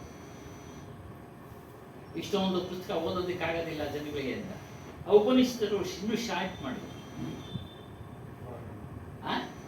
ಪುರಾಣಗಳು ಅದನ್ನು ಶಾರ್ಟ್ ಮಾಡಿ, ಪುರಾಣಗಳು ಸಾಕು ಅಂತ, ಪುರಾಣಗಳು ಕತೆ ಕೇಳ್ಬಿಟ್ರೆ ಸಾಕು ಅಂತ. ಹಿಂಗೆ ಒಬ್ಬೊಬ್ಬರು ಅವರ ಅಭಿಪ್ರಾಯನ ವ್ಯಕ್ತಪಡಿಸಿದ್ರು. ಆದರೆ ಮೂಲ ತತ್ವ ನಮ್ಮ ಸ್ವರೂಪವನ್ನು ತಿಳಿದ್ರೆ ಮಾತ್ರ ಮುಕ್ತಿ. ತಿಳಿದ್ರೆ ಮಾತ್ರ ಮುಕ್ತಿ. ನಾವು ತಿಳಿದೆ ನಾ समझकर संसार के विषयों के इच्छ करके भटकता है. ಮನುಷ್ಯ ಏನ್ ಮಾಡ್ತಾ ಇದ್ದಾನೆ, ನಮ್ಮ ಸ್ವರೂಪದ ವಿಚಾರವನ್ನ ತಿಳಿಯದೆ ಜಗತ್ತಿನಲ್ಲಿ ಇರ್ತಕ್ಕಂಥ ವಿಷಯ ಭೋಗಗಳ ಮೇಲೆ ಇಚ್ಛೆ ಪಟ್ಟು ಅದನ್ನು ಭೋಗಿಸ್ತಾ ಭಟಕ್ತಾ ಅಂದ್ರೆ ಸುತ್ತಾ ಇದ್ದಾನೆ. ಹುಡ್ತಾ ಇದ್ದಾನೆ, ಸಾಯ್ತಾ ಇದ್ದಾನೆ, ಹುಡ್ತಾ ಇದ್ದಾನೆ, ಸಾಯ್ತಾನೆ, ಹುಡ್ತಾನೆ, ಕರ್ಮಗಳನ್ನ ಅನುಭವಿಸ್ತಾನೆ, ತಿರ್ಗಾ ಸಾಯ್ತಾನೆ. ಇದು ಮೂಲ ತತ್ವ. ಯಾಕೆ ಹುಡ್ತಾ ಇದ್ದೀನಿ, ಯಾಕೆ ಸಾಯ್ತಾ ಇದ್ದೀನಿ ಏನಾದ್ರು ವಿಚಾರ ಮಾಡ್ತಾ ಇದ್ದಾನೆ ಮನುಷ್ಯ? ಇಲ್ಲ. ಯಾರೋ ಕೆಲವರು ಆಗ್ಲೇ ಹೇಳ್ದಂಗೆ ಯಾರೋ ಕೆಲವರು ವಿಚಾರ ಮಾಡ್ತಾ ಇದ್ದಾರೆ, ತಿಳಿದದನ್ನ ಲೋಕ ಕಲ್ಯಾಣಾರ್ಥವಾಗಿ ತಿಳಿಸ್ತಾ ಇದ್ದಾರೆ. ಲೋಕ ಕಲ್ಯಾಣ ತಿಳಿಸಿರೋದಕ್ಕೆ ಇವಾಗ ನಮಗೆ ತಿಳಿತಾ ಇದೆ. ನಮ್ಗೆ ಗುರುಗಳ ಮೂಲಕ, ಹನುಮಾನ್ ದಾಸನ ಮೂಲಕ ತಿಳಿದು ಬಂತು. ಆಮೇಲೆ ನಿರ್ಮಲ್ ದಾಸ್ ಹೇಳ್ತಾ ಇದ್ರು, ಅವ್ರಿಗೆ ಅವ್ರ ಗುರುಗಳು ಹೇಳಿದ್ರು. ಹೀಗೆ ಪರಂಪರೆ, ಅದು ಪರಂಪರೆನೇ. ಭ್ರಮೆಗಳು ಸಹ ಪರಂಪರೆಯಿಂದನೇ ನಡ್ಕೊಂಡ್ಬರ್ತಾ ಇದೆ. ಅದರಲ್ಲಿ ಆಸೆ ಹುಟ್ಟಿಸ್ಬಿಟ್ಟಿದ್ದಾರೆ. ಅಲ್ಲೋದ್ರೆ ಹಾಗಾಗ್ಬಿಡುತ್ತೆ, ಇಲ್ಲೋದ್ರೆ ಹಾಗಾಗ್ಬಿಡುತ್ತೆ. ನವಗ್ರಹ ದೇವಸ್ಥಾನಗಳು ತಮಿಳ್ನಾಡಿನಾಗೆ ಯಾಕಿರ್ಬೇಕು, ಬೇರೆ ಎಲ್ಲಾನ ಇರಬಾರ್ದು ಅಂತ ಏನ್ ಸ್ವಾಮಿ? ನವಗ್ರಹ ದೇವಸ್ಥಾನಗಳು ತಮಿಳ್ನಾಡು ಒಳಗಡೆನೆ ಇರ್ತಾವೆ. ಯಾರು ಮಾಡಿದ್ದು ಮನುಷ್ಯ? ನವಗ್ರಹಗಳಲ್ಲಿ ಒಂದು ಗ್ರಹ ಬಂದು ಕರ್ನಾಟಕದಲ್ಲಿ ಇರಬಾರ್ದಾಗಿತ್ತ? ನಾವೆಲ್ಲ ಸುಟ್ಬಿಟ್ಟಿದ್ದೀವಿ. ಅಲ್ಲ, ಅಲ್ಲಿ ಶ್ರೇಷ್ಠ ಇಲ್ಲಂತೆ. ತಮಿಳ್ನಾಡಲ್ಲಿ ಒಂದು ತಿರುಚೂರ ಯಾವ್ದೋ ಇದೆ, ತಿನ್ನಲ್ಲ ನೋಡಿ, ಅಲ್ಲಿ ಹೋಗ್ಬೇಕಂತೆ. ಶ್ರೇಷ್ಠ, ಅದೇ ಶ್ರೇಷ್ಠ ಅಂತ ನಾವು ಹೋಗಿದ್ದೀವಿ. ನಮ್ಮ ಸ್ನೇಹಿತರೆಲ್ಲ ನಮ್ಮನ್ನು ಕರ್ಕೊಂಡು ಹೋದ್ರು. ಚೆನ್ನಾಗಿ ಹಾಕ್ಬಿಡ್ತೀರಾ ಎಲ್ಲ ಅವಾಗ ಬಂದ್ವಿ ನಾವೆಲ್ಲ ಕಡೆ ಸುತ್ತೋದ್ವಿ. ಸೂರ್ಯನ ದೇವಸ್ಥಾನ ಒಂದ್ ಕಡೆ, ಚಂದ್ರನ ದೇವಸ್ಥಾನ, ಆ ಬ್ರಹ್ಮಾಂಡನೂ ಹೇಳ್ತಾರೆ. ತಮಿಳ್ನಾಡಿಗಿರೋ ದೇವಸ್ಥಾನಕ್ಕೆ ಹೋಗ್ಬೇಕು ಅಂತಾನೆ. ಕೇಳ್ರಿ, ಅವ್ನು ಮೊದಲೆಲ್ಲ ಬರ್ತಾ ಇದ್ದ, ಅವ್ನು ಹಿಡಿದು ಬಿಸಾಕಿದ್ರು ಹೊರಗಡೆ, ಇವಾಗ ಶಬ್ದನೇ ಇಲ್ಲ. ಯಾವ ರೀತಿ ಹಿಡಿದು ಬಿಸಾಕಿದ್ರು? ಒಬ್ಬ ವ್ಯಕ್ತಿನ ಬಂಧನ ಮಾಡ್ಬಿಟ್ಟು ಇಟ್ಬಿಟ್ರು, ಇವನು ಇನ್ನು ಕಾಣ್ತಾ ಇಲ್ಲ ಸ್ವಾಮಿ, 3 ದಿನದಿಂದ ಎಲ್ಲವನ್ನ ಹೋಗೋನು ಹೇಳಿ, ಅವ್ನು ಇಂಥ ಕಡೆ ಇದ್ದಾನೆ, ಇನ್ನು 3 ದಿನಕ್ಕೆ ವಾಪಸ್ ಬರ್ತಾನೆ ಅಂತ ಹೇಳಿದ್ನಂತೆ. ಹೇಳಿದ್ದು ಪಕ್ಕದಲ್ಲಿಂದ ಕರೆದೊಂದು, ಇಲ್ಲೇ ಇದ್ದಾನಲ್ಲ ಸ್ವಾಮಿ. ಹಾಗೆ ನಮಗೆ ಕಲ್ಪನೆಗಳನ್ನು ತುಂಬಿಟ್ಟಿದ್ದಾರೆ, ಸರಿಯಾದ ಒಂದು ಆತ್ಮ ವಿಚಾರವನ್ನ ತಿಳಿಸ್ತಾ ಇಲ್ಲ. ನಾವು ಅದು ತಿಳಿಸಿದ್ರು ಕೂಡ ಮನುಷ್ಯ ತಿಳ್ಕೊಳ್ಳಕ್ಕೆ ಇಷ್ಟಪಡ್ತಾ ಇಲ್ಲ. ಏನು, ನೀನು ಅದರ ಅರಿವಾಗಬೇಕಾದ್ರೆ ಎಲ್ಲವನ್ನ ಬಿಡ್ಬೇಕಪ್ಪ ಅಂತ. ಒಂದೇ ಸರಿ ಬಿಡಕ್ ಆಗೋದಿಲ್ಲ, ಹಂತ ಹಂತವಾಗಿ ಬಿಡು. ಕೊನೆಗೆ ಶೇಷ ಏನು ಇರೋದಿಲ್ಲ, ಆ ಮನಸ್ಸಿಗೆ ಅದರ ಅನುಭವ ಆಗತ್ತೆ. ಹಂತ ಹಂತವಾಗಿ ಬಿಡು, ಸ್ಟೆಪ್ ಬೈ ಸ್ಟೆಪ್.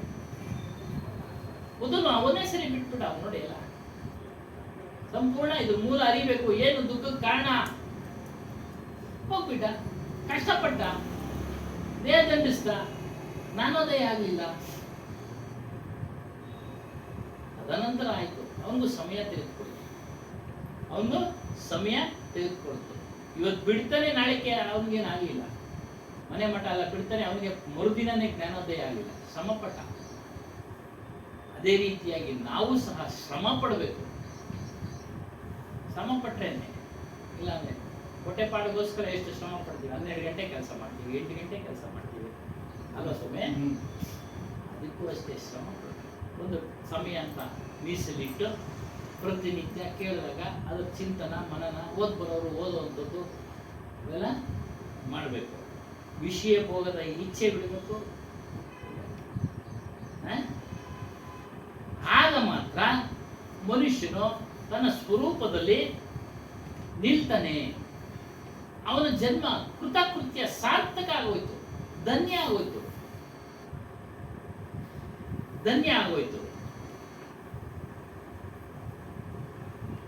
ಮತ್ತೆ ಹೇಳ್ತಾರೆ, अतएव जीव ब्रह्म में नहीं लीन होता है, किंतु ब्रह्मत्व जीव ये लीन है. सोचने के शुरुआत ब्रह्म की तरफ से मत करो.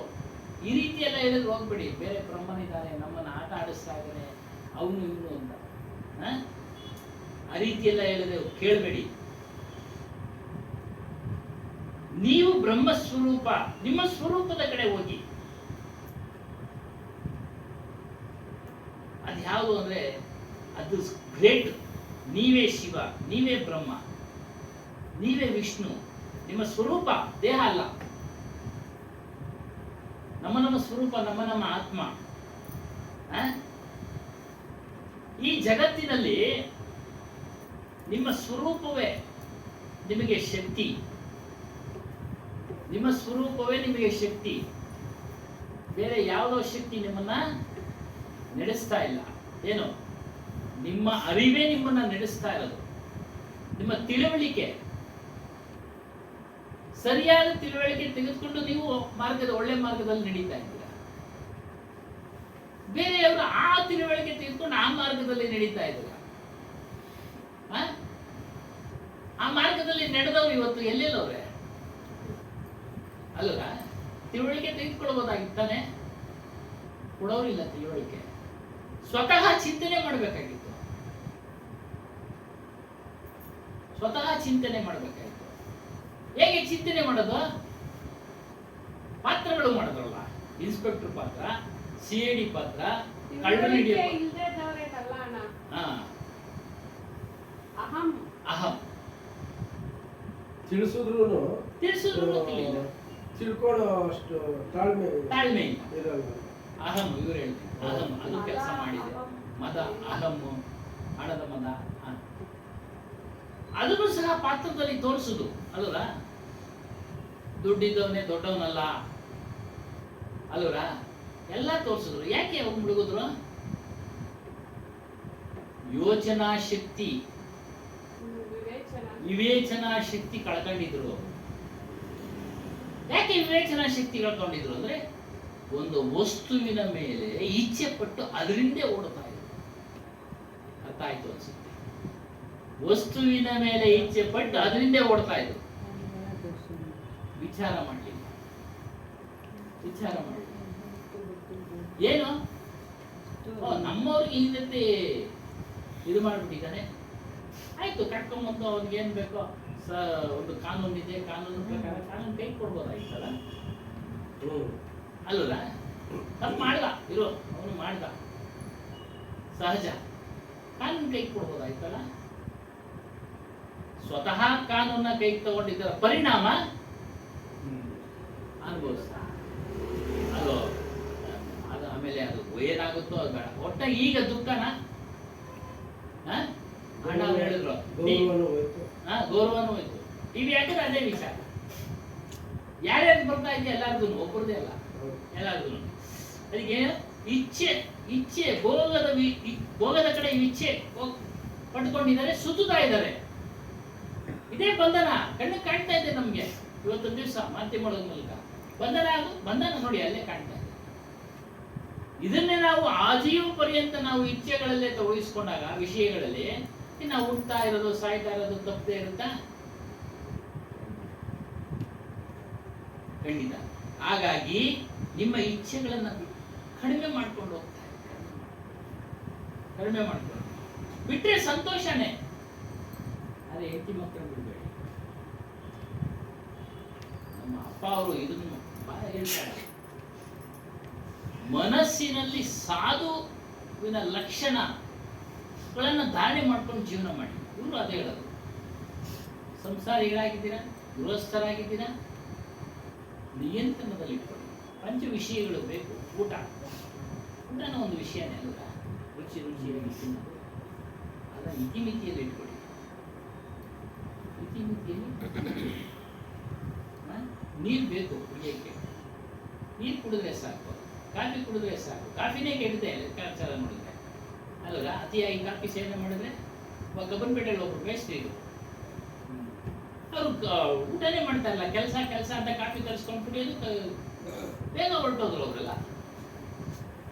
ನೋಡಿ ಅತಿಯಾದ ವಿಷ ಆಗ್ಬಿಡುತ್ತಲ್ಲ, ವಿಷ ಆಗ್ಬಿಡುತ್ತೆ. ಭಾಳ ಒಂದು ಸಣ್ಣ ವಯಸ್ಸಿಗೆ ಒಂದು 40 ವರ್ಷಕ್ಕೆ ಹೋಗ್ತಾರೆ. ಹಿತಮಿತವಾಗಿದ್ದಿದ್ರೆ ಒಳ್ಳೆ ಕೆಲಸಕಾರ ಅನ್ನಿಸ್ಕೊಂಡ, ಆದರೆ ಇದನ್ನ ಅತಿಯಾಗಿ ಉಪಯೋಗಿಸ್ತಾ ಇತಿಮಿತಿಯಾಗಿದ್ದಿದ್ರೆ ಒಳ್ಳೆಯದು ಜಾಸ್ತಿ ಆದ್ರೆ ಅದನ್ನೇ ಸಿದ್ದೇಶ್ವರ ಸ್ವಾಮಿಗಳು ಹಾಕಿದ್ವಲ್ಲ, ಅತಿಯಾದ ಆಸೆನೇ ಪಾಪ. ಅತಿಯಾದ ಆಸೆ ಯಾವುದೇ ವಿಚಾರದಲ್ಲಿ ಆಗಲಿ ಅದೇ ಪಾಪನಪ್ಪ. ಅತಿಯಾಗಿ ಸಂಗ್ರಹಣೆ ಮಾಡ್ಕೊಳ್ಬೇಕು ಅನ್ನೋದು ನಮ್ಮನ್ನ ಕಷ್ಟಕ್ಕೆ ದುಃಖಕ್ಕೆ ದೂಡುತ್ತೆ. ಅವರೆಲ್ಲ ಅತಿ ಮಾಡ್ಕೊಂಡಿದ್ದಕ್ಕೆ ಇವತ್ತೆಲ್ಲ ಸಮಸ್ಯೆಗಳು. ಇಚ್ಛೆ ಇರುತ್ತೆ, ಇಲ್ಲ ಅಂತಿಲ್ಲ. ಪಂಚ ವಿಷಯಗಳ ಇಚ್ಛೆ ಇರುತ್ತೆ. ಅದಕ್ಕೆ ಸೂಕ್ತ ಮಾರ್ಗಗಳು ಇದ್ದಾವೆ. ಕಳೆದ ಸಾರಿ ಹೇಳಿದಂಗೆ ಅದು ಬಂತು. ಯಾವುದು ಸ್ವಾಭಾವಿಕ. ಒಂದು ಹೆಣ್ಣು ಒಂದು ಮದುವೆ, ಗಂಡಿಗೆ ಮದುವೆ ಮಾಡೋದು ಸ್ವಾಭಾವಿಕ. ಸಂಸಾರ ಅನ್ನೋದು ಸ್ವಾಭಾವಿಕ. ಆದರೆ ಅವುಗಳೆಲ್ಲ ನಿಯಂತ್ರಣದಲ್ಲಿ ಇಟ್ಕೊಳ್ಳಿ. ಅದನ್ನ ಹೇಳಿದ್ದಾರೆ. ಹಾಗಾಗಿ ಇದು ನಿಯಂತ್ರಣದಲ್ಲಿ ಇಟ್ಕೊಂಡು ನೀನು ಶೂನ್ಯ ಮಾಡಿಕೊಂಡಾಗ ನಿನ್ನ ಸ್ವರೂಪದಲ್ಲಿ ನಿಂತೀಯ. ಸ್ವರೂಪದಲ್ಲಿ ಹಾಗೆ ಆಗುತ್ತೆ ಶೂನ್ಯ. ಇಂದ್ರಿಯಗಳು ಬಲ ಕಳ್ಕೊಳ್ಳುತ್ತೆ. ಆಗ ಮನಸ್ಸು ಕೆಲಸ ಮಾಡುತ್ತೆ. ಆ ಮನಸ್ಸನ್ನು ನಿಗ್ರಹಿಸಕ್ಕೆ ನಮಗೆ ಇದು ಸತ್ಸಂಗ. ಮನಸ್ಸನ್ನು ನಿಗ್ರಹಿಸಲಿಕ್ಕೆ ಅದಕ್ಕೆ ಒಂದು ಕಡೆ ಹೇಳ್ತಾರೆ, ಮನಸ್ಸು 16 ವರ್ಷದ ತರುಣಿಯಂತೆ ಮನುಷ್ಯನ ಜೀವನದವರೆಗೂ ಆಟ ಆಡಿಸ್ತಾ ಇರುತ್ತದೆ. ಒಬ್ಬರಿಗೆ ಹೇಳಿ ಅಲ್ಲೇನೇ ಹೇಳಿದ್ರು, ಸ್ತ್ರೀ ಬುದ್ಧಿ ಚಂಚಲ ಹೇಳಿದ್ರು. ನೀವಿದ್ರ ಅವ್ರು ಹೇಳಿದ್ರು ಒಬ್ರು ವೇಮಾಂತಿದ್ರು. ಅದಕ್ಕೆ ನಾನು ಹೇಳಿದೆ, ಬರೀ ಸ್ತ್ರೀ ಬುದ್ಧಿನೇ ಚಂಚಲ ಅಲ್ಲ ಸ್ವಾಮಿ. ಪುರುಷನ ಮನಸ್ಸು, ಸ್ತ್ರೀಯ ಮನಸ್ಸು, ಎಲ್ಲರ ಮನಸ್ಸು ಚಂಚಲವೇ. ನೋಡಿ ಅದು ಹೇಳಿದೆ ನಕ್ಕೊಂಡು ಸುಮ್ಮನಾಗ್ಬಿಟ್ಟು. ಆತ್ಮ ಬುದ್ಧಿ ಸುಖ ಏನು, ನನ್ನ ಸ್ವರೂಪವೇ ನಾನು ಅನ್ನೋದೇ ಸುಖ. ಗುರುಬುದ್ಧಿ ವಿಶೇಷತಃ ಗುರುಗಳು ವಿಶೇಷವಾಗಿ ಇವುಗಳನ್ನೆಲ್ಲವನ್ನ ತಿಳಿಸ್ತಾರೆ. ಗುರುಗಳು ವಿಶೇಷವಾಗಿ ಇವೆಲ್ಲ ತಿಳಿಸ್ತಾರೆ. ಸ್ತ್ರೀ ಬುದ್ಧಿ ಚಂಚಲತಃ, ಮನುಷ್ಯನ ಮನಸ್ಸು ಚಂಚಲವೇ, ಬುದ್ಧಿಯೂ ಚಂಚಲವೇ. ಅದರಲ್ಲಿ ಸ್ತ್ರೀ ಅಂತೇಳಿ ಪ್ರತ್ಯೇಕ ಮಾಡಬೇಡಿ. ಎಲ್ಲ ಮನುಷ್ಯರ ಮನಸ್ಸು ಚಂಚಲ, ಸ್ತ್ರೀಯಾಗಲಿ ಪುರುಷರಾಗಲಿ ಚಂಚಲ. ಅದನ್ನ ನಿಲ್ಲಿಸಿ ಗುರುಗಳು ಹೇಳತಕ್ಕಂಥ ವಿಚಾರಗಳ ಕಡೆ ನೀವು ಗಮನ ಕೊಟ್ರೆ ನಮ್ಮ ಸ್ವರೂಪ ನಮಗೆ ಸುಖ ಕೊಟ್ಟೇ ಕೊಡುತ್ತೆ ಆಚರಣೆ ಮಾಡಿದ್ರೆ. ಅದನ್ನ ಹೇಳ್ತಾರೆ, ನೀನೇ ಶಿವ, ನೀನೇ ಬ್ರಹ್ಮ, ಈ ವಿಚಾರ ಹೇಳಿದ್ದಾರೆ ವಿವೇಕ ಚೂಡಾಮಣಿಯಲ್ಲಿ. ನಾನು ಆಗಾಗ್ಗೆ ಹೇಳ್ತಾ ಒಂದು ಶ್ಲೋಕದಲ್ಲಿ, ನೀನೇ ಪ್ರಭು, ನೀನೇ ವಿಷ್ಣು, ನೀನೇ ಶಿವ ಅಂದ್ರೆ ನಿಮ್ಮ ಸ್ವರೂಪ, ದೇಹವಲ್ಲ.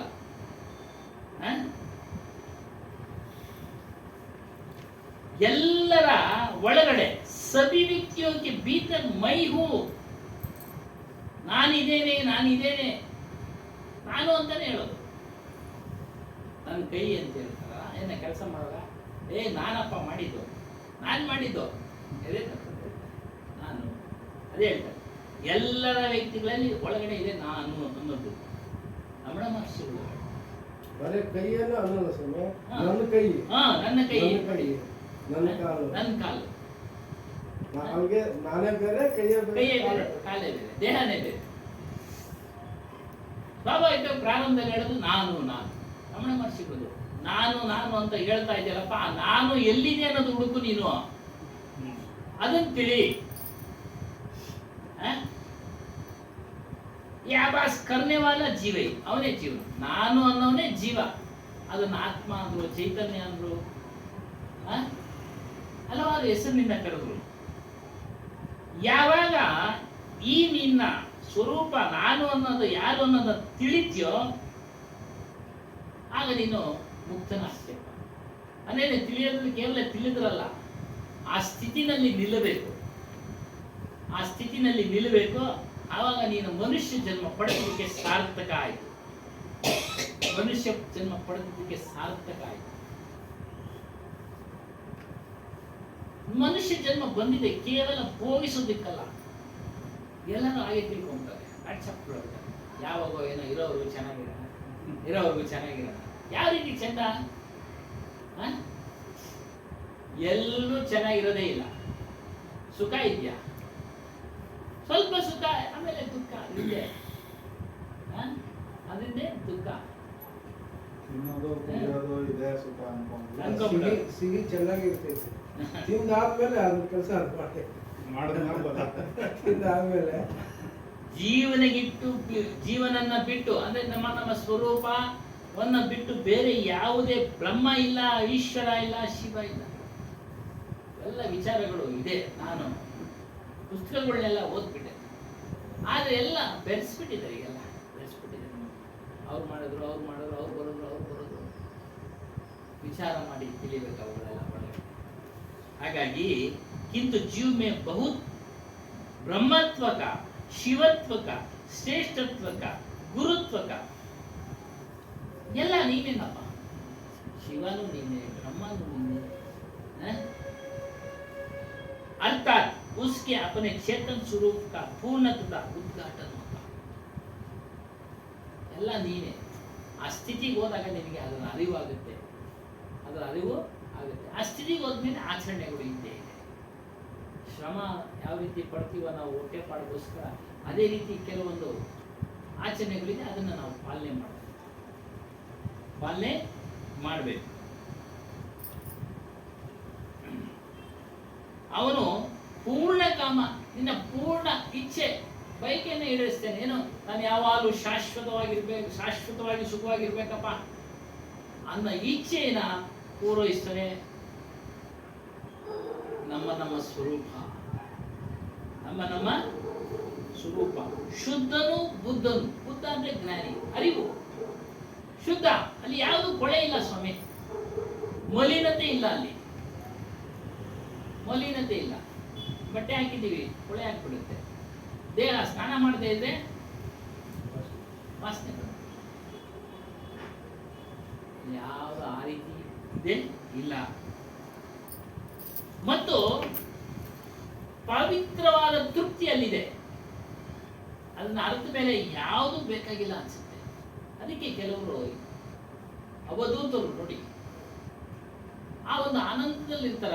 ಅವ್ರು ನೋಡ್ತಾ ಇದ್ರೆ ಆನಂದವೇ ಆನಂದ. ಆ ಮುಖದಲ್ಲಿ ಆ ಒಂದು ತೇಜಸ್ಸು ಇರುತ್ತೆ. ಯಾವುದನ್ನ ತಲೆ ಕೆಡಿಸ್ಕೊಂಡಿಲ್ಲ. ಯಾವುದನ್ನ ಬರ್ತಾ ಇರ್ತಾರೆ, ಹೋಗ್ತಾ ಇರ್ತಾರೆ. ರಮಣ ಮಹರ್ಷಿಗಳ ಜೀವನದಲ್ಲಿ ಹೇಳಿದೆ.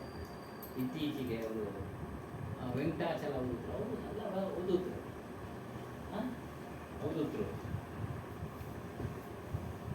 ಅವ್ರ ಹತ್ರ ಎಲ್ಲ ಜನಗಳು ಅಪೇಕ್ಷೆ ಪಟ್ಟು ಹೋಗ್ಬಿಡ್ತಾರೆ. ಏನೋ ನಮಗೆ ಶಾಸ್ತ್ರ ಇರಲಿ, ಮುಂದಕ್ಕೆ ಕಷ್ಟ ಪರಿಹರಿಸೋ ವಿಚಾರ ಇರಲಿ. ಯಾರೋ ಕೆಲವರಿಗೆ ಹೇಳ್ತಾರೆ, ಏನೋ ಅವರಿಂದ ಅವ್ರು ಆಗ್ಬೇಕು ಅನ್ನೋದು ಗೊತ್ತಿದ್ರೆ ಹೇಳ್ತಾರೆ, ಇಲ್ಲಾಂದ್ರೆ ಹೇಳೋದು. ಅದೇ ಒಂದು ಕಸುಬು ಮಾಡ್ಕೊಂಡಿರೋದಿಲ್ಲ, ವಿಚಾರ ಮಾತ್ರ ಹೇಳ್ತಾರೆ. ಏನೋ ಅತಿಯಾಗಿ ಕೇಳ್ಕೊಂಡಾಗ ಒಂದೆರಡು ಪರಿಹಾರ ಹೇಳ್ತಾರೆ, ಈ ರೀತಿ ಮಾಡುದು ನೀವು ಅಂತ. इस प्रकार जानकर तदनुरूप ಸ್ವರೂಪಸ್ಥ ಹೋ ಜಾತಾ ಹೈ. ಈ ರೀತಿ ತಿಳಿದ್ಬಿಟ್ಟು ಮನುಷ್ಯನು ಆ ಒಂದು ಸ್ವರೂಪದ ಸ್ಥಿತಿಯಲ್ಲಿ ಪರಮ ಸಂತೋಷವನ್ನು ಅನುಭವಿಸ್ತಾ ಇರ್ತಾನೆ. ತಬ್ ವಹ ಕೃತಾರ್ಥ ಹೋ ಜಾತಾ ಹೈ. ಕೃತಾರ್ಥ ಅಂದ್ರೆ ಧನ್ಯನಾಗ್ಬಿಡ್ತಾನೆ.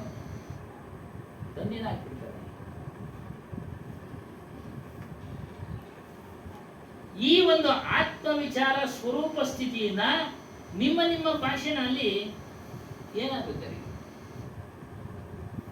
ಏನ್ ಹೇಳ್ತಾರೆ? ಇಸ್ ಸ್ವರೂಪ ಸ್ಥಿತಿ को इति ई अपनी अपनी भाषा में कोई कुछ ಕಾಲೆ ಆತ್ಮ ಅಂತ ಕರೀರಿ, ಚೈತನ್ಯ ಅಂತ ಕರೀರಿ, ಶಕ್ತಿ ಅಂತ ಕರೀರಿ, ಏನಾದ್ರು ಕರ್ಕೊಳ್ಳಿ. ಆದ್ರೆ ನೀವೇ ನಿಮ್ಮ ಸ್ವರೂಪನೇ ನೀವು ಅಂತ ತಿಳ್ಕೊಳ್ಳಿ. ಬೇರೆ ನಮ್ಮನ್ನ ಯಾರೋ ಕರ್ಕೊಂಡು ಹೋಗ್ತಾರೆ, ನಡೆಸ್ತಾರೆ, ಎಲ್ಲ ಅವನಿಚ್ಛೆ, ಈ ತರ ಭ್ರಮೆನಲ್ಲಿ ಬೀಳಬೇಡಿ. ಈ ತರ ಭ್ರಮನಲ್ಲಿ ಬೀಳಬೇಡಿ. ಬೇರೆ ಯಾರೋ ಇದ್ದಾರೆ ಅಂತ ಅದು ತಿಳಿದಾಗ ನಿಮ್ಗೆ ಅದ್ರ ಮಹತ್ವ ಅರಿವಾಗುತ್ತೆ. ಹೇಳ್ತಾರೆ, ಜಹರ್ जिमी दई रोपिया आमी सींचे शोभा कबीर कलक ना तजै जामे जौन विचार.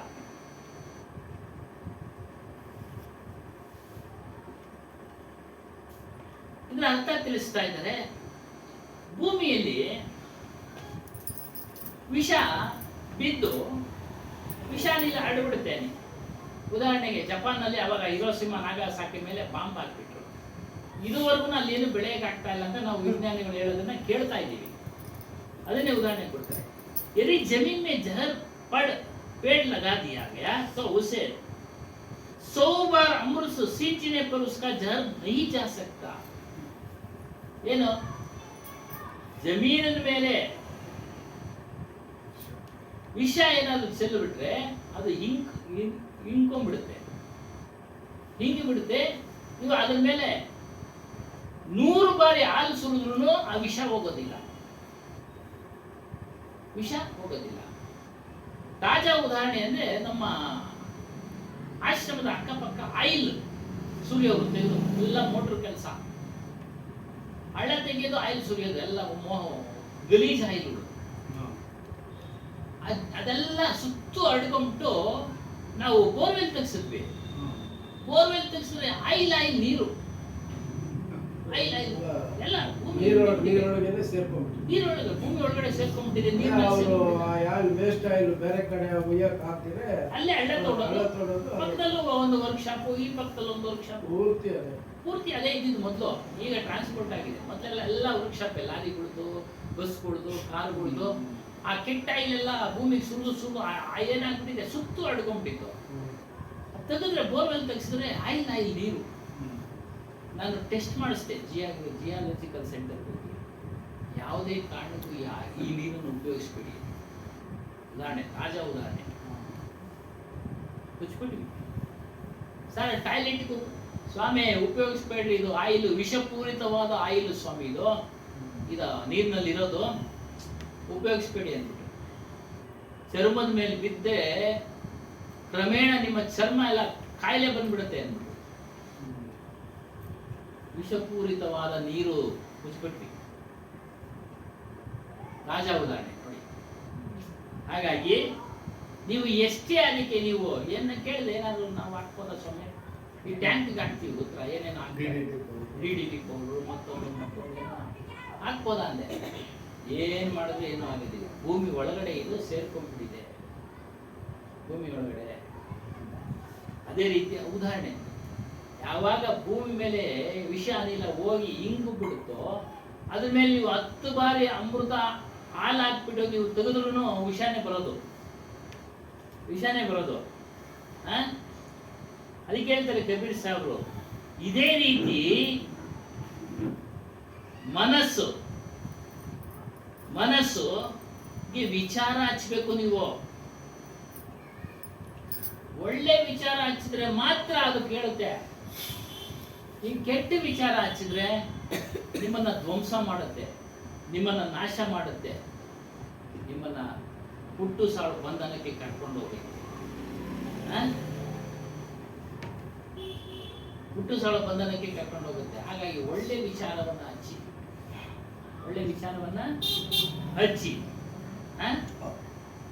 ಆದ್ರೆ ಕೆಲವರಿಗೆ ಎಷ್ಟೇ ಆತ್ಮ ವಿಚಾರ ಹೇಳಿದ್ರು, ಎಷ್ಟೇ ನೀತಿ ಹೇಳಿದ್ರು ಅವ್ರಿಗೆ ಅರಿವಾಗೋದಿಲ್ಲ. ಉದಾಹರಣೆ ಏನು, ಕಿವಿಗೆ ಬೀಳಲಿಲ್ಲ. ತುಂಬ್ಕೊಂಡ್ಬಿಟ್ಟಿರ್ತಾರೆ ಅವರು, ವಿಷಯದ ವಿಚಾರಗಳನ್ನೇ ತುಂಬ್ಕೊಂಡ್ಬಿಟ್ಟಿರ್ತಾರೆ. ಇವರು ಹೇಳ್ತಾರೆ, ಇವರೇನೋ ಹೇಳ್ತಾರೆ, ನಡಿಯ ನಮ್ಗೇನು ಗೊತ್ತಾಗಲ್ಲ ಅಂತ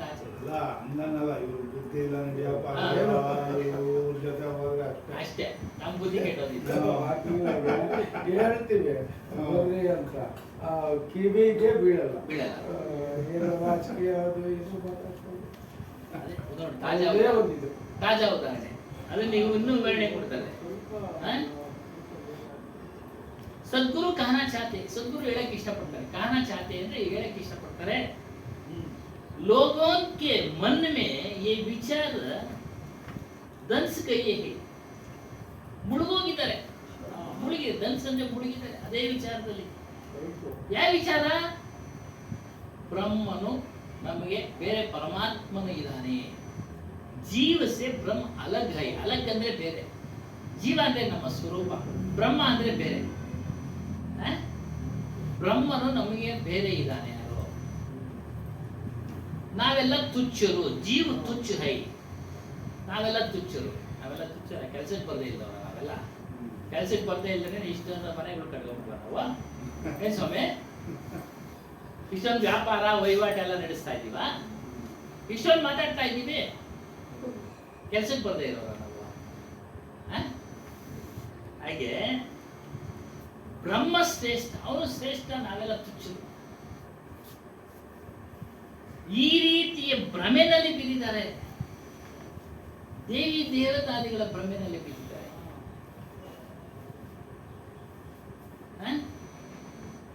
ಶಕುನ ಅಪಶಕುನ,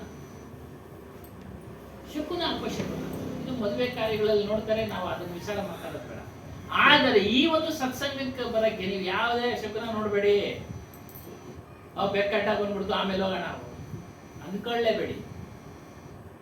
ಕಾರಣ ಇಷ್ಟೇ, ಬೆಕ್ಕಟ್ಟ ಬಂತು, 15 ನಿಮಿಷ ಲೇಟ್ ಆಯ್ತು. ಆ 15 ನಿಮಿಷದಲ್ಲಿ ಒಳ್ಳೆ ವಿಚಾರ ಹೊರಟೋಯ್ತು. ಮತ್ತೆ ಯಾವಾಗ ಬರುತ್ತೋ ಗೊತ್ತಿಲ್ಲ. ಇದಕ್ಕೆ ನೋಡಿ, ನರಿ ನೋಡಿದ್ರೆ ಒಳ್ಳೇದು ಅಂತಾರಲ್ಲ, ಆದ್ರೆ ನರಿನ ಯಾಕೆ ಸಾಕಲ್ಲ ನಾವು, ಬೆಕ್ಕನ್ನೇ ಸಾಕ್ತಿವಲ್ಲ. ನೋಡಿ, ಎಲ್ಲ ನಮ್ಗೆ ಸ್ವಲ್ಪ ಸಪೋರ್ಟ್ ಮಾಡ್ತಾರೆ. ಕರೆಕ್ಟು, ನರಿನ ಯಾಕೆ ಸಾಕಲ್ಲ, ನರಿ ನೋಡೋದು ಒಳ್ಳೇದು. ಹಾಗೆ ಶಕುನ ಅಪಶಕುನಗಳ ನೋಡು. ಯಾರಿಗೆ? ಸತ್ಸಂಗಕ್ಕೆ ಬರಕ್ ಮಾತ್ರ ನೋಡ್ಬೇಡಿ. ಬನ್ನಿ, ಏನಾಗುತ್ತೆ? ಏನೂ ಆಗೋದಿಲ್ಲ. ಎಲ್ಲದಕ್ಕೂ ಅಷ್ಟೇ.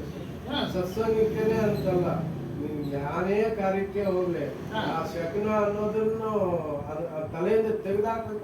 ನಮ್ಮ ಗುರಿ ಏನೈತೆ ಹೋಗ್ತಾ ಕರೆಕ್ಟ್ ಅಷ್ಟೇ. ಅದೇ ನಮ್ಮ ಅಕ್ಕಪಕ್ಕ ಇರ್ತಾರಲ್ಲ, ಅವಾಗ ನಾವು ಅವ್ರನ್ನ ಹೇಳಕ್ಕಾಗಲ್ಲ. ಅವ್ರಿಗೆ ಹೋಯ್ತಪ್ಪ, ಸರಿ ಸರಿ ಅಷ್ಟೇ ಅಷ್ಟೇ. ಯಾಕೆ ಇಲ್ಲಿ ನಾವು ಈ ಸತ್ಸಂಗಕ್ಕೆ ಅಂತ ಹೇಳ್ತೀವಿ? ಇದಕ್ಕೂ ಶಕುನ ನೋಡೋರು ಇರ್ತಾರೆ. ಅದಕ್ಕೇನೆ ಅದು ಸಾಮಾಜಿಕವಾಗಿ ನೋಡ್ತಾರೆ, ಅವ್ನ ಮದುವೆ ಮುಂಜಿಗಳಿಗೆಲ್ಲ ನೋಡ್ಕೊಳ್ಳಿ ಬಿಡಿ, ಅದ್ರ ಬಗ್ಗೆ ನಾವು ಚರ್ಚೆ ಮಾಡೋದು ಬೇಡ. ಇಲ್ಲಿ ಹೇಳ್ತಾರೆ ಏನು, ನಿನ್ನನ್ನು ತಿಳಿಯೋ ವಿಚಾರದಲ್ಲಿ ಯಾವುದೇ ಶಕುನ ನೋಡ್ಬೇಡಪ್ಪ, ಅಪಶಕುನ ನೋಡ್ಬೇಡ. ಈ ತಕ್ಷಣ ನೀನು ತಿಳಿಬೇಕು ಅನ್ನಿಸ್ತಾ, ಹೋಗು ಗುರು ಬಳಿಗೆ ಹೋಗು. ನಾಳೆ ಅಂತೇಳಿ ಕಳಿಬೇಡ, ನಾಳೆ ಏನಾಗ್ಬಿಡುತ್ತೋ ಏನೋ ಗೊತ್ತಿಲ್ಲ. ಅದಕ್ಕೆ श्वास में नाम ले वृता श्वास मंदी कोई ना जाने श्वास को हाव न हो या न हो. ಶ್ವಾಸಕ್ಕೂ ಸ್ವರೂಪದ ಚಿಂತನೆ, ಸ್ವರೂಪದ ಸ್ಮರಣೆ ಮಾಡ್ತಾ ಇರೋ. ಶ್ವಾಸ ಹೊರಗಡೆ ಬಂದಿದೆ, ಮತ್ತೆ ಒಳಗಡೆ ಹೋಗುತ್ತೋ ಇಲ್ಲ ಗೊತ್ತಿಲ್ಲ. ಹಾಗಾಗಿ ನೋಡ್ತಾ ಇದ್ದೀವಿ. ವಾಟ್ಸಪ್ ನಲ್ಲಿ ಹಾಕಿದ್ರು, ಏನೋ ಊಟಕ್ಕೆ ಆರ್ಡರ್ ಮಾಡಿದ್ದಾನೆ ಹೋಟೆಲಲ್ಲಿ, ಊಟ ಬರೋದ್ರೊಳಗಡೆ ಬಸ್ಸು.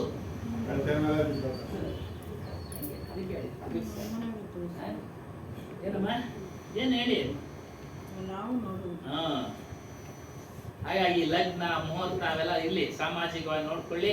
ಆದ್ರೆ ಸತ್ಸಂಗ ನಿನ್ನನ್ನು ತಿಳಿಬೇಕು ಅನ್ನೋ ವಿಚಾರ ಬಂದಾಗ ಯಾವುದೇ ಶಕುನ ನೋಡ್ಬೇಡ, ಯಾವುದೇ ಅಪಶಕುನ ನೋಡ್ಬೇಡ. ಬಲ್ಗಣ್ಣ ಅದರ್ತಾ ಐತೆ, ಎಡಗಣ್ಣ ಅದರ್ತಾ ಐತೆ, ಇವತ್ತು ಹೋಗೋದು ಬೇಡ. ಅವೆಲ್ಲ ಒಂದು ರೂಪ ಹೆಚ್ಚು ಕಡಿಮೆ ಆದಾಗ ಅವೆಲ್ಲ ಆಗ್ತಾ ಇರ್ತವೆ, ನಮ್ಮ ದೇಹದಲ್ಲಿ ಹೆಚ್ಚು ಕಡಿಮೆ ಆಗ್ತಾ ಇರ್ತವೆ. ಅವೆಲ್ಲ ನೋಡಕ್ ಹೋಗ್ಬೇಡ. ಇಲ್ಲಿ ನೀನ್ ತಿಳಿಯಕ್ ಹೋಗ್ಬೇಕಾದ್ರೆ ಗುರುಗಳ ಹತ್ರ ಹೋಗ್ಬೇಕು. ಯಾರೋ ಒಂದು ಗುರುಗಳ ಹತ್ರ ಹೋಗ್ತೀನಿ ತಿಳಿಯಕ್ಕೆ, ಅವರು ಅದರಲ್ಲೇ ಇದ್ರೆ ಇದನ್ನು ತಿಳಿಸಕ್ಕಲ್ಲ. बड़े बड़े पंडित ऋषि मुनि साधु महंत सब गलत थे, जो ये सब सत्य कहते थे, लोग अपनी आंखों से देखना ही नहीं चाहते. ಹೇಳ್ತಾರೆ ಎಲ್ಲ ವಿಚಾರಗಳನ್ನ, ಆದರೆ ತಮ್ಮ ಸ್ವರೂಪದ ಅರಿವು ಅವರಿಗೆ ಆಗಿರೋದಿಲ್ಲ, ನೋಡಿರೋದಿಲ್ಲ. ಯಾಕೆ ಈ ವಿಚಾರ ಹೇಳ್ತಾ ಇದ್ದಾರೆ ಅಂತಂದ್ರೆ, ಹೊರಗಡೆ ಪರಮಾತ್ಮನನ್ನ ತೋರಿಸ್ತಾರಲ್ಲ, ನೀನೇನಿಲ್ಲ, ನಿನ್ನ ಕೈನಾಗ ಏನೂ ಇಲ್ಲ, ಅವನೇ ನಾಡಿಸ್ತಾವ. ಅವರೆಲ್ಲ ಕುರುಡೋರು, ಆ ರೀತಿ ಹೇಳೋರು. ಅದೇ ಹೇಳ್ತಾರೆ, ಅಂದೆ ಅಂದ ಬೇಲಿಯ. ಒಬ್ಬ ಕುರುಡನ್ನ ಇನ್ನೊಬ್ಬ ಕುರುಡ ಹಿಂಬಾಲಿಸಿದ್ರೆ ದಾರಿ ತೋರಿಸ್ತಾನ. ಅಂದೆ ಅಂದ ಪೋಲಿ, ಅವನೇ ದಾರಿ ಗೊತ್ತಿಲ್ಲ, ಒದ್ದಾಡ್ತಾ ಇದ್ದಾನೆ, ಇನ್ನು ದಾರಿ ತೋರಿಸೋದು ಇನ್ನೊಬ್ಬ ಕೂಡ ಕೇಳಿದ್ರೆ ಎಲ್ಲಿ ತೋರಿಸೋದು? ಈ ರೀತಿ ಆಗ್ಬಿಟ್ಟಿದ್ದಾರೆ ಜಗತ್ತಿನಲ್ಲಿ. ಅದಕ್ಕೆ ಸರಿಯಾಗಿ ಜ್ಞಾನ ಯಾರು ತಿಳಿತಾರೋ, ಸ್ವರೂಪದ ವಿಚಾರ ಯಾರು ತಿಳಿತಾರೋ ಅವ್ರ ಹತ್ರ ನೀನು ಕೇಳಿ ತಿಳ್ಕೊಳಪ್ಪ, ಇದು ಕೇಳಿ ತಿಳ್ಕೊಳಪ್ಪ. ಆಗ ನಿನ್ನ ಜೀವನ ಚರಿತಾರ್ಥವಾಗುತ್ತೆ, ನಿನಗೆ ಒಳ್ಳೆಯದು. ನಿನಗೆ ನಿನಗೆ ಒಳ್ಳೆಯದು. ಹೆಂಡತಿ ಅರ್ಥಕೊಂಡು ಗಂಡಗೆ ಒಳ್ಳೆಯದು ಅವೆಲ್ಲ ಇಲ್ಲ. ಅವೆಲ್ಲ ಪುರಾಣ ಪುಣ್ಯ ಕಥೆಗಳಲ್ಲೇನೋ ಹೇಳ್ಕೊಂಡಿದ್ದಾರೆ, ಪುರಾಣ ಪುಣ್ಯ ಕಥೆ. ಅದಕ್ಕೂ ಉದಾಹರಣೆ ಹೇಳ್ಬೇಕು ಅಂದ್ರೆ, ಹೆಂಡತಿ ಕಷ್ಟ ಕಾಯಿಲೆ ಅನುಭವಿಸ್ತಾ ಇರ್ತಾರೆ, ತಗೊಳಕ್ಕಾಗತ್ತ ಗಂಡ? ಇಲ್ಲ. ಯಾರು ತಗೊಳಕ್ಕಾಗಿದೆ? ಅವರವರ ಪ್ರಾರಂಭ ಅನುಸಾರ. ಹಾಗಾಗಿ ಸ್ವರೂಪವನ್ನ ಅವರವರೇ ತಿಳಿಬೇಕು. ಅವ್ರು ಮಾಡ್ತಾವ್ರೆ, ನಮ್ದೇನಿಲ್ಲಪ್ಪ ಅಂದ್ರೆ ನಿಮ್ದು ನೀವು, ಅವ್ರದ್ದು. ನೀವು ಊಟ ಮಾಡಿದ್ರೆ ನಿಮ್ದು ಹೊಟ್ಟೆ ತುಂಬಬೇಕು, ನಾವು ಊಟ ಮಾಡಿದ್ರೆ ನಮ್ದು ಹೊಟ್ಟೆ ತುಂಬಬೇಕು. ಔಷಧಿ ಕಾಯಿಲೆ ಬಂದ್ರೆ ಔಷಧಿ ನಾವು ತಗೊಂಡ್ರೆ ಔಷಧಿ ತಗೊಂಡ್ರೆ ನಮಗೆ ವಾಸಿ ಆಗೋದು. ನಮಗೆ ಕಾಯಿಲೆ ಬಂದು ಅವ್ರ ಔಷಧಿ ತಗೊಂಡ್ರೆ ವಾಸಿ ಆಗೋದು. ಹಾಗಾಗಿ ಇದನ್ನು ಹೇಳ್ತಾರೆ, लोगों के मन अत्यंत दुर्बल है. ಕೆಲವರು ಮನಸ್ಸು ಬಹಳ ದುರ್ಬಲ, ಅವ್ರಿಗೆ ತಮ್ಮ ಸ್ವರೂಪವನ್ನ ತಿಳಿಯೋದಕ್ಕೆ ಇಷ್ಟ ಇಲ್ಲ, ಇಚ್ಛೆ ಇಲ್ಲ, ಶ್ರದ್ಧೆ ಇಲ್ಲ. ನಾವು ಧನ್ಯರಾಗಬೇಕು, ಮುಕ್ತರಾಗಬೇಕು, ವಿಚಾರನೇ ಇಲ್ಲ, ಹೇಳಿದ್ರು ಕೇಳೋದಿಲ್ಲ. ನಾವು ನೋಡ್ತಾ ಇದ್ದೀವಿ, ಎಲ್ಲೋ ಕೆಲವರು ಮಾತ್ರ ಬರ್ತಾರೆ, ಕೇಳ್ತಾರೆ, ತಿಳಿತಾರೆ. ಆದ್ರೆ ಒಂದಂತೂ ಮಾಡ್ತಾರೆ, ಏನೋ ಎಲ್ಲ ಪ್ರಚಾರ ಮಾಡೋದ್ರಿಂದ ಇರಪ್ಪ ಗುರುಗಳು ದರ್ಶನ ಮಾಡೋಣ ಒಳ್ಳೇದಾಗುತ್ತೆ ಅನ್ನೋದೊಂದು ಅದೊಂದು ಮಾಡ್ತಾವ್ರೆ, ಸದ್ಯಕ್ಕೆ ಅದಾದರೂ ಮಾಡ್ತಾವ್ರೆ. ಗುರುಗಳ ದರ್ಶನ ಅದೊಂದು ಏನೋ ಹೇಳಿದ್ದಾರೆ, ಹಿರಿಯರು ದರ್ಶನ ಮಾಡಿ ಒಳ್ಳೇದಾಗುತ್ತೆ. ಹೌದು, ಖಂಡಿತ ಮುಂದಿನ ದಿನಗಳಲ್ಲಿ ಅವ್ರಿಗೆ ಒಳ್ಳೇದಾಗುತ್ತೆ.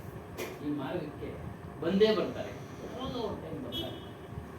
ಇದೇ ಜನ್ಮದಲ್ಲಾದರೂ ಆಗ್ಬೋದು, ಮುಂದಿನ ಜನ್ಮದಲ್ಲಾದರೂ ಆಗ್ಬೋದು. ಒಟ್ಟಾರೆ ಅವರ ಕರ್ಮ ಫಲದ ಆಧಾರದ ಮೇಲೆ ಬಂದೇ ಬರ್ತಾರೆ. ಎಲ್ಲರೂ ಹೇಳ್ತಾರಲ್ಲ, ಭೂಮಿಗೆ ಬಿತ್ತಿದ ಬೀಜ ಖಂಡಿತ ಫಲ ಕೊಡುತ್ತೆ. ಅದೇ ರೀತಿ ಎದೆಗೆ ಬಿದ್ದಂತ ಅಕ್ಷರ ಒಂದಲ್ಲ ಒಂದು ದಿನ ಬೀಜ ಹಾಕ್ದವನು ಮರ್ತ್ಬಿಟ್ರು ಬೀಜ ಮರೆಯಲ್ಲ. ಅದು ಯಾವತ್ತಾದ್ರೂ ಒಂದಿನ ಮೊಳಕೆ ಹೊಡೆದೇ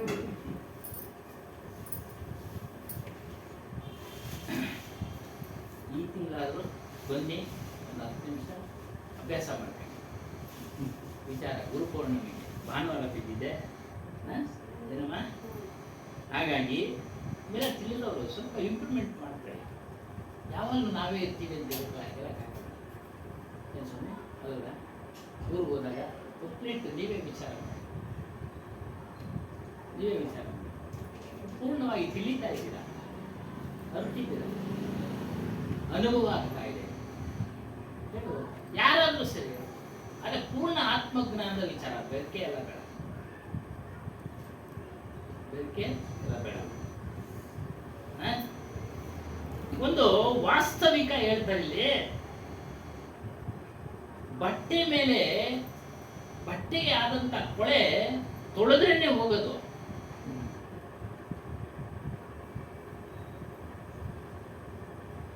ದೇವ್ರ ಫೋಟೋ ಮುಂದೆ ಇಟ್ಟುಬಿಟ್ಟು ನಾವು ಪ್ರಾರ್ಥನೆ ಮಾಡಿದ್ರೆ ಆ ಕೊಳೆ ಹೋಗಲ್ಲ.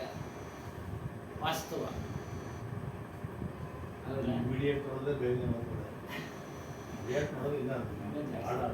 ಅವ್ರು ಇನ್ನೂ ತೆಗೆದು ಕಷ್ಟದ ಮೇಲೆ ಕಷ್ಟ ಆಗೋದು. ಹೀಗೆ ಹೇಳ್ತಾರೆ ನೋಡಿ, ಮೈಲ್ ಕಪಡೆ ಪ್ರಾರ್ಥನಾ ಕರ್ಕೆ ಸಾಫ್ ನಹೀ ಹೋಂಗೆ. ಕೊಳೆಯಾಗಿರತಕ್ಕಂಥ ಬಟ್ಟೆ ಪ್ರಾರ್ಥನೆ ಮಾಡಿದ್ರೆ ಹೋಗೋದಿಲ್ಲ ಕೊಳೆ. ಬಟ್ಟೆ ಕೊಳೆ ಬಟ್ಟೆ ಅಂತ ಅಂದ್ರೆ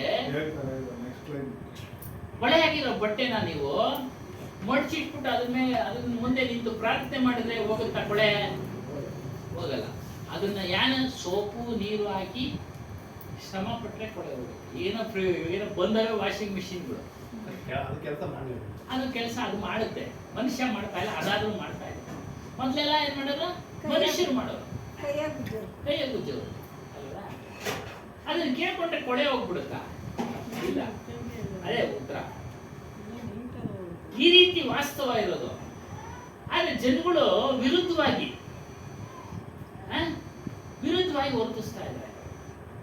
ಏನಾದ್ರೂ ಅರ್ಥ ಅಂದ್ರೆ ನನ್ನ ಉದ್ಧಾರ ಮಾಡಪ್ಪ ನೀನು ಅಂತೇಳಿ ಕೇಳ್ಕೊಳ್ತಾರೆ. ಉದ್ಧಾರ ಯಾರು ಮಾಡೋದು? ನಮ್ಮನ್ನು ನಾವೇ ಉದ್ಧಾರ ಮಾಡ್ಕೊಳ್ಬೇಕು. ಕೃಷ್ಣನ್ ಹೇಳಿದ್ದಾರೆ ಉದ್ಧಾರ. ಕೃಷ್ಣನ್ ಹೇಳಿದ್ದಾರೆ ಉದ್ಧಾರ ಉದ್ಧಾರ ಆತ್ಮ. ನೀನು ಉದ್ಧಾರ ನೀನೇ ಮಾಡ್ಕೊಳ್ಬೇಕಪ್ಪ, ನಾನು ತಿಳಿಸಿದ್ದೀನಿ ಅಷ್ಟೇ. ಅಂದ್ರೆ ಗುರುಗಳು ತಿಳಿಸೋದು ಅವ್ರ ಕರ್ತವ್ಯ. ಅವ್ರ ಮೇಲೆ ಶ್ರದ್ಧೆ ಇರಬೇಕು, ಅವ್ರ ಮೇಲೆ ಪ್ರೀತಿ ಇರಬೇಕು, ಅವ್ರನ್ನ ಪೂಜಿಸ್ಬೇಕು, ಸೇವೆ ಮಾಡಬೇಕು, ಸ್ಮರಣೆನೂ ಮಾಡಬೇಕು. ಆಗ ಅದು ಫಲ ಕೊಡುತ್ತೆ. ಅವರೆಲ್ಲ ವಿಚಾರಗಳನ್ನ ತಿಳಿಸ್ತಾರೆ. ಅದನ್ನ ನೀವು ಧಾರಣೆ ಮಾಡ್ಕೊಂಡು ನಡ್ಕೊಂಡು ಹೋಗ್ಬೇಕು. ತಂದೆ ತಾಯಿ ನಾವು ಮರಿತೀವ? ಇಲ್ಲ. ಸಾಮಾನ್ಯವಾದ ನಾಶವಾಗತಕ್ಕಂಥ ದೇಹವನ್ನು ಕೊಟ್ಟಂತ ತಂದೆ ತಾಯಿಗಳನ್ನೇ ಮರೆಯೋದಿಲ್ಲ.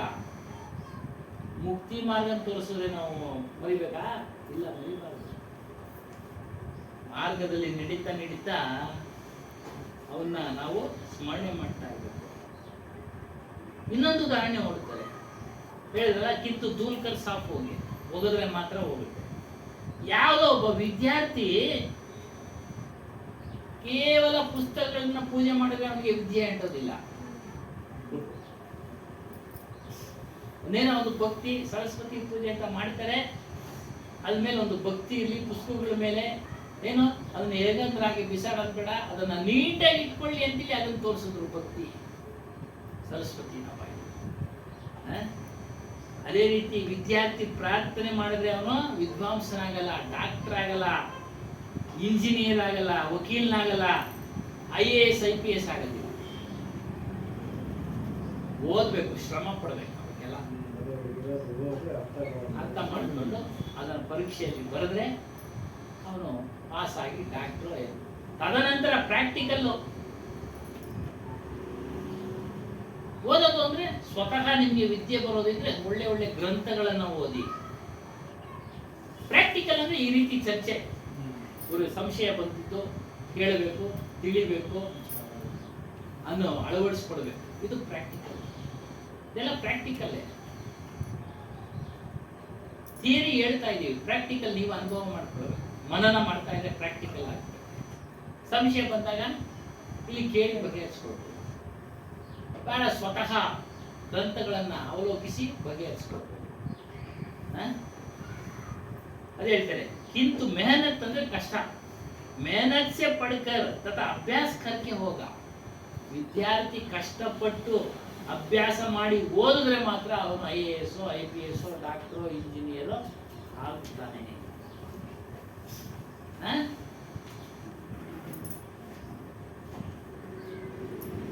ಆಗ್ತಾನೆ. ಕೇವಲ ಪ್ರಾರ್ಥನೆ ಮಾಡೋದ್ರಿಂದ ಮಹಾನ್ ಆಗೋದಿಲ್ಲ, ಶ್ರಮ ಪಡಬೇಕು. ಯಾವ ರೀತಿ ವಿದ್ಯಾರ್ಥಿ ಶ್ರಮ ಪಡ್ತಾನೋ ಅದೇ ರೀತಿಯಾಗಿ ನಾವು ಗುರುಗಳು ಹೇಳಿದಂತ ವಿಚಾರಗಳನ್ನ ಮನನ ಮಾಡಿಕೊಂಡು ಧಾರಣೆ ಮಾಡಿಕೊಂಡು ಆ ಮಾರ್ಗದಲ್ಲಿ ಹೋದರೆ ನೀವು ಮಹಾನ್ ಆಗ್ತೀರಾ. ನಿಮ್ಮ ಸ್ವರೂಪದ ಅನುಭವ ಆಗತ್ತೆ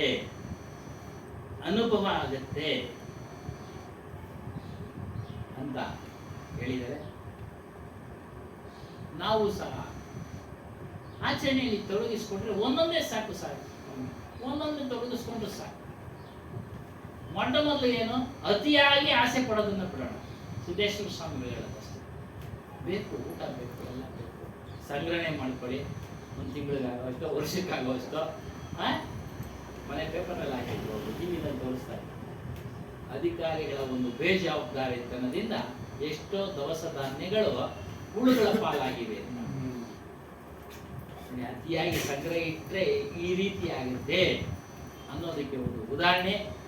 ಹಾಗಾಗಿ ನಮ್ಮ ಶಕ್ತಾನುಸಾರ, ಸಾಮರ್ಥ್ಯಾನುಸಾರ ಏನು ಬೇಕೋ ತೆಗೆದು ಇಟ್ಟುಕೊಳ್ಳೋಣ. ಅತಿಯಾಗಿ ಇಟ್ಕೊಂಡ್ರೆ ಅದು ಹಾಳಾಗುತ್ತೆ. ಅದೇ ರೀತಿಯಾಗಿ ಇದೇನು ಹಾಳಾಗುವಂಥ ವಸ್ತು ಅಲ್ಲ. ನೀವು ಎಷ್ಟು ಶೇಖರಣೆ ಮಾಡ್ತಾ ಇದ್ರೋ ಅಷ್ಟು ನಿಮಗೆ ಜ್ಞಾನ ವಿಕಾಸ ಆಗುತ್ತೆ. 10 ಜನಕ್ಕೆ ಹೇಳೋಂಗಾಗ್ತೀರಾ, ಅನುಭವ ಪಡಿತೀರಾ, ಬೇರೆಯೊಬ್ಬರಿಗೆ ಮಾರ್ಗದರ್ಶಕರಾಗ್ತೀರಾ. ಎಲ್ಲ ಮಾರ್ಗದರ್ಶಕರು. ಇವ್ರನ್ನೊಬ್ಬರನ್ನೇ ಅಂತ ಅಲ್ಲ, ಐವತ್ತಾತೈನವರು ಮಾರ್ಗದರ್ಶಕರು. ಅವರದೇ ಆದಂಥ ವಿಧಾನದಲ್ಲಿ ಯೋಗಿ ವೇಮನ್ ಅವರು ಮಾರ್ಗದರ್ಶಕರು. ಆಗಲೇ ಹೇಳಿದ್ರಲ್ಲ, ಎಷ್ಟು ಜನದ ಹೆಸರು, ವಿವೇಕಾನಂದ, ಎಲ್ಲರೂ ಮಾರ್ಗದರ್ಶಕರು. ಹಾಗಾಗಿ ನಾವು ಸಹ ಒಂದು ನಮ್ಮ ಸ್ವರೂಪ ಸ್ಥಿತಿಯನ್ನು ಅರಿಯೋ ವಿಚಾರ ಮಾರ್ಗದಲ್ಲಿ ಶ್ರಮ ಪಡೋಣ. ಆ ಸ್ಥಿತಿಯನ್ನು ನಾವು ಅನುಭವಿಸೋಣ ಅಂತ ಒಂದು ಅವಕಾಶವನ್ನು ಸದ್ಗುರುಗಳು ನಮಗೂ ನಿಮಗೂ ಕೊಡಲಿ ಅಂತ ಹೇಳ್ತಾ ಇನ್ನು ಸತ್ಸಂಗ ಕಾರ್ಯಕ್ರಮ ಮುಖ್ಯ ಮಾಡ್ತಾರೆ. ಬೋಲಿಯೇ ಶ್ರೀ ಸತ್ಯನಾರಾಯಣ ಜೈ, ಶ್ರೀ ಹನುಮಾನದಾಸ್ ಸಾಹೇಬ್ की जय, माता जी की जय, सर्व संत महंत की जय.